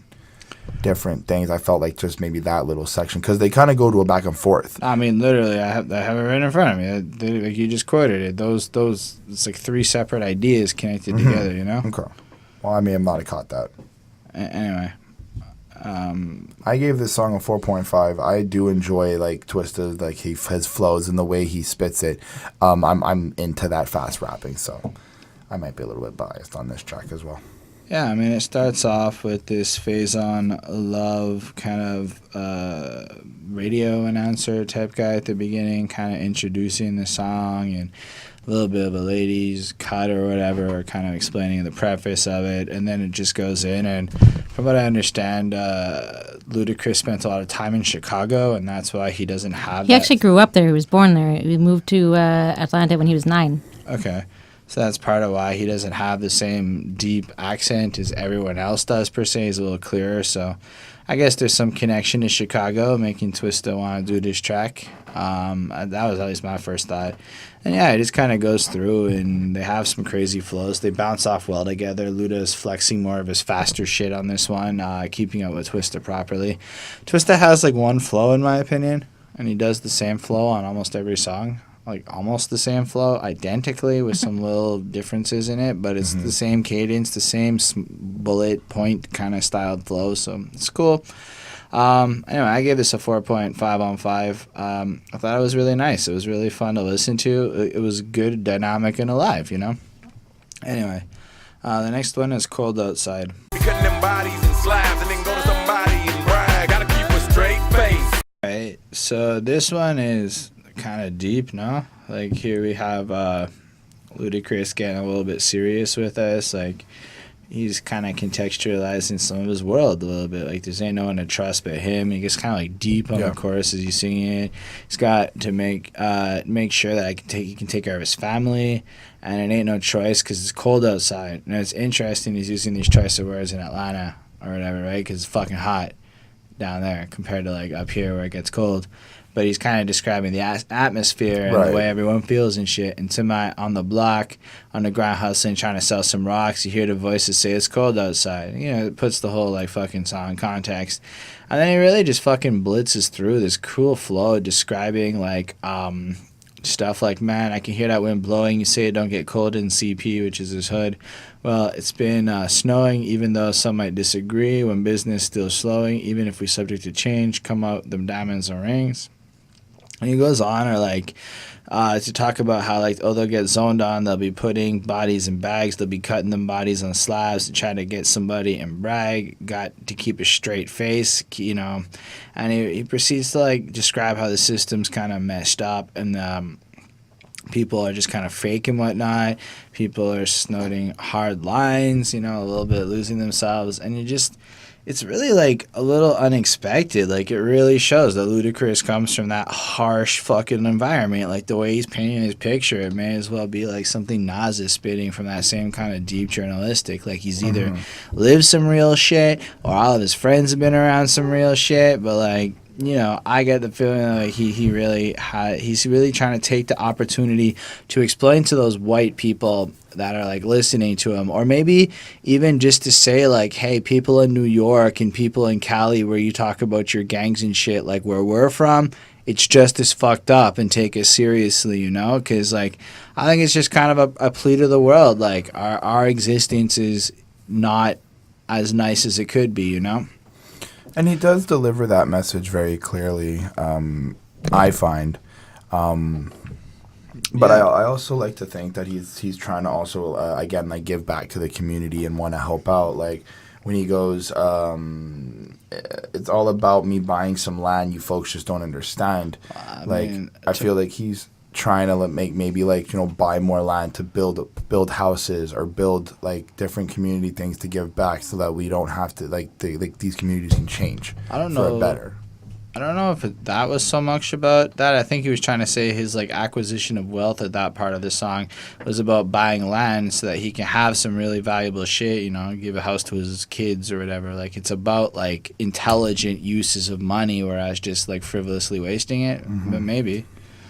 I think just owning any sort of property is important to him, and, like, especially coming from the South, where, you know, you've always been, like, or, you know, not too long ago, like, people were kept, you know, as, you know, they were paid. They didn't have any choice to have anything of their own. They couldn't just necessarily all buy their land, and what they could, it was, you know, probably not the best. So, you know, he's kind of saying, like, you know, now it's my time. Like, I'm rising up a little bit. And I think, you know, it's, I mean, not that he's, like, talking all about that, but I think that, you know, the importance of owning property has kind of been passed down to him through generations. Yeah, that's also so, but it's like, I think it's it's kind of like a few things. It's like trying to communicate it, but I don't know if it's about building his community as more describing that his community is in this current state and he has this kind of situation. Me personally, I was just saying that one line just kind of spoke to me like that. That was it. I feel like he's also breaking down his environment and what he's been through and what his surroundings are kind of like, and how I feel like, you know, he's trying to, I guess, put it on the map in a way.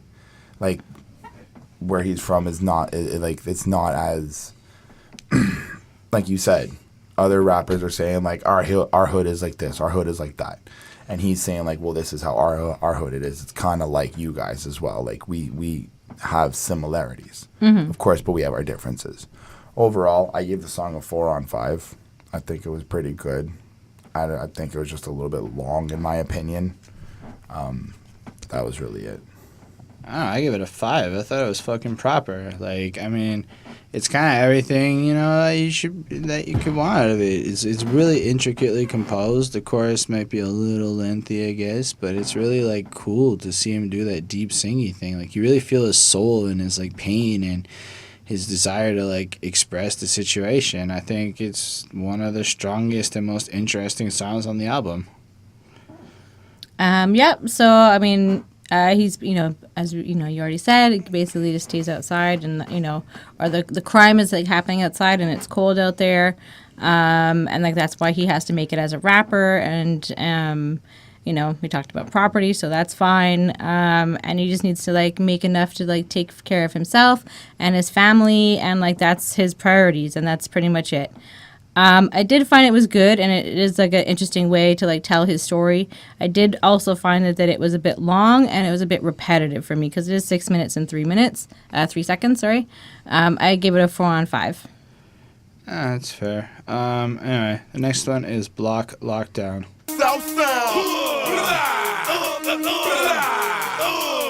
So if I understand, this was originally put on one of Funkmaster Flex's mixtapes or whatever, and he came out there, and it's like, Luda, hyping him up, hyping up the South.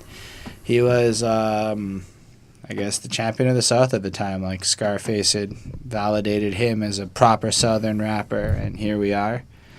The beat is really hype. Like, it really sounds nice. It's really fucking enjoyable. I like it a lot. The lyrics aren't necessarily the most significant to me. The chorus fucking like stands out though, like the rah rah, the noises he's making. It really is fucking funny, but like it doesn't necessarily have the same high end appeal. I like how Ludacris just kind of was like, oh, it's my turn. All right, I got permission to put your mama in a headlock. She tried to jock me in a figure four lock. Oh, she said, you know.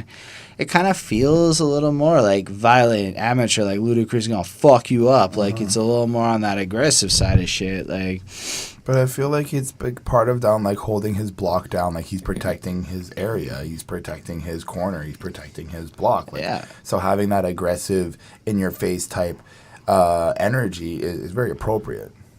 I mean, I feel like, yeah, I guess. I don't know about so much, but I mean, he shouts out his block a little bit, but I think it's more just again describing his environment and how he has to be ruthless and how the people in his area have to be this way to kind of survive. I feel like it's more that kind of a take on it, you know? And like they're all a little bit fun, like, or like coming to Shady Park is like a peep show. It's some respectable ladies and some freakos. I know killers that go to church up in their street clothes, you know? Or because in the hood it's getting ugly like orangutan. So if you start trying to start the hustle, get the dangalang. Okay, we trying to make our own White House, paint it black and start yelling fucking pipes out. So it's kind of like describing like, you know, I feel like the overall tone of the hood or the South, or trying to like represent what they're about to like everyone else. You know, it's like a calling card of the South. I give it a 4. It's okay. Yeah, I mean, it is like for me, like the chorus was a bit kind of like, what the fuck is happening at this part? Like it was kind of weird, but I mean, besides that, like the rest of like the rhymes are tight. I mean, it's an alright song. I give it a 4.25. Okay, and you? I give it a 4 on 5. I don't really have much to say about it. It's a good way to end, like this song itself is a good way to end the album in terms of the same energy that it started with, the energy that's been carried out through the album. But yeah, it's more or less the most of like, this is why we are the way we are. This is where I come from. This is what, you know, the south of Atlanta or Georgia is, you know, the way it is. All right, well, let's welcome to Atlanta. Waiting for my cue to corner pocket 8 ball. You racking them up on big paper like. Yeah, this was back in the era where hidden songs were a thing, and people wouldn't necessarily know that there were 2 songs stuck together here, because it's only got 18 tracks listed, but then halfway through, Welcome to Atlanta comes in, that Jermaine Dupri song featuring Ludacris, where Ludacris does this insane verse kind of describing the context story he's from. Like, welcome to Atlanta, jacking hammers and vogues, back to the mackin' and jacking the clothes, adolescent packing a foe. Comes in hard, and he fucking has crazy flows, and he's erratic, and like the beat's kind of, it's all right. It's not the best beat, it's not the worst beat, it's all right. You get the cream. Cops see me flick my beams. I'm allergic, so doc prescribed antihistamines. Oink, oink, pig, pig, do go away with pork. He's all talking about cops and shit here, you know? Like, it's pretty good. And then you hear yow, yow, yow, yow, and Jermaine Dupri's back. And then the chorus comes in, and you're like, oh. And then Ludacris does the chorus, and then Jermaine Dupri's entire verse happens. What I learned is that the parties go till 8 in the morning, and he's the life of the party while sounding single so boring. But he's not. He just sounds boring. Every single. And then anyway, night. You go through it, and it ends up being a 4. I I don't know. I mean, Ludacris's verse is that good, and the beat is pretty good, and it's kind of funky, but I don't like the Jermaine Dupri bits that much. I feel like even a 4 is a bit too high, but, you know, it does its job right, and that's my personal bias. Yeah. I mean, this is basically just like a smooth beated song about how hype Atlanta is. And I bet, like, you know, everyone in Atlanta is, like, listening to this and, like, having fun, and it's all about, like, gangsters and parties and whatnot. So, I mean, that's basically it. I gave it a 4 on 5 as well. I gave it a 4 on 5 as well. As per being the official last song on the album, I think it's... But it's not. Well, it's the hidden track. Which means it's not the official last track on the album. It's the hidden track on the album. They're separate things. But it needs to be taken into consideration. I'm not disagreeing with it. You're right. It is two different things. Also somebody else's single. It's a Jermaine Dupri song that got released, and then they snuck this in as like a hidden track to like, because Ludacris is in the single and shit. It's like somebody else's song thrown in as a little gift, you know? So like, you know, to me, the last official song on the album, if I were to go that route, would be probably, you know, the one that we just talked about, fucking, not Block Lockdown, but the one before that. Because even Block Lockdown is like another back in the day song brought in, and they're kind of like mixed together, right? So the Cold Outside maybe would be like, to me, the last new song, and then these two little hits that made Luda kind of famous put together as those little bonus at the end, you know? Interesting. Well, I give the song a 4. Anyway, that's fine. I gave it a 4 too. I was just... Yeah. No, yeah, absolutely. And yeah, you gave a grade here? I gave it 4. Cool. So to wrap up, I like this album. I don't know if it's like a classic as an album. For me, I give it a 4.38. I think it's really good. I don't think it's really like timeless. There's definitely some songs on here that I could live without. There are some, to me, timeless tracks like Saturday, like fucking Move Bitch, like Rollout. I mean, even Area Codes. That chorus, who didn't sing that chorus for a long time after hearing it? It's fucking great. Even the non-singles, they flow fluidly. Ludacris shows his versatility, his one-liners, his wit, his etc. Lil Fate's enjoyable. I-20's not as enjoyable. I don't know. I guess I would listen to this project again. Maybe not all of it in full, but most of it. It is 80 minutes. It's fucking long. They pushed the CD to the absolute limit. That's worth noting too. So when you do make a 80-minute album, you run the risk of some of it getting a little boring, you know? Anyway, that's all I gotta say about that. I gave it a 4.44, so it's like an 88%. I really like this. I thought it was a lot of fun. It seems like a great album to listen to like while driving around in the summer. So if you are driving around this summer and you are looking for something fun to listen to, I would highly suggest this album. I mean, overall, I mean, the singles are great and the skits are killer. Like, This is probably one of my favorite my favorite skits on any album that I've come across. It's definitely up there. And I thought it was great. I would definitely consider this a classic because there are several like songs that are classic that are on there, I think. Okay. My grade landed at a 4.7. I like the album. How? My math is either wrong when I calculated it, but that's the final grade I got after I You're saying adjusted it. 4.7, like every song with all those 4s and 3.9s that you were given the whole way through, that this is a nearly perfect album. I don't really think that, I don't think it's a perfect album. I just put in the grade that I got when I calculated it. Personally, it's a good album. If I gave it a grade, I would probably give it a 4.5. Like if I was just not calculating it. But like you gave like more than half the album less than 4. No, I didn't. Well, you gave like many songs under 4. You gave more than 2 songs. You did not. Anyway, I just think your 4.7 is a very strangely high mark. That's fine. Because, anyway, I don't know. You think this song is one of the... Because this might be one of the highest grades you've ever given an album on the show? That's not true. 4.7. I don't think that's true. I think it's in your top 5 grades you've ever given out for an entire album project. Top 5. That's impossible based on this review. I'm going to throw it out there. Am I wrong? I don't know. I'd have to go back and listen to all of it. But this does not seem kind of preposterously high. Seems high. I like the album. It's a good album. I like more than half of it. I would play some of these songs. I don't know. You okay? Like- I'm gonna move on. I don't know. That was just whack, Chris. Anyway, thank y'all for being here. We very much appreciate you watching. We definitely. It's pretty cool that you would stick through it. It's probably about 2 hours or whatever it is when it's done now.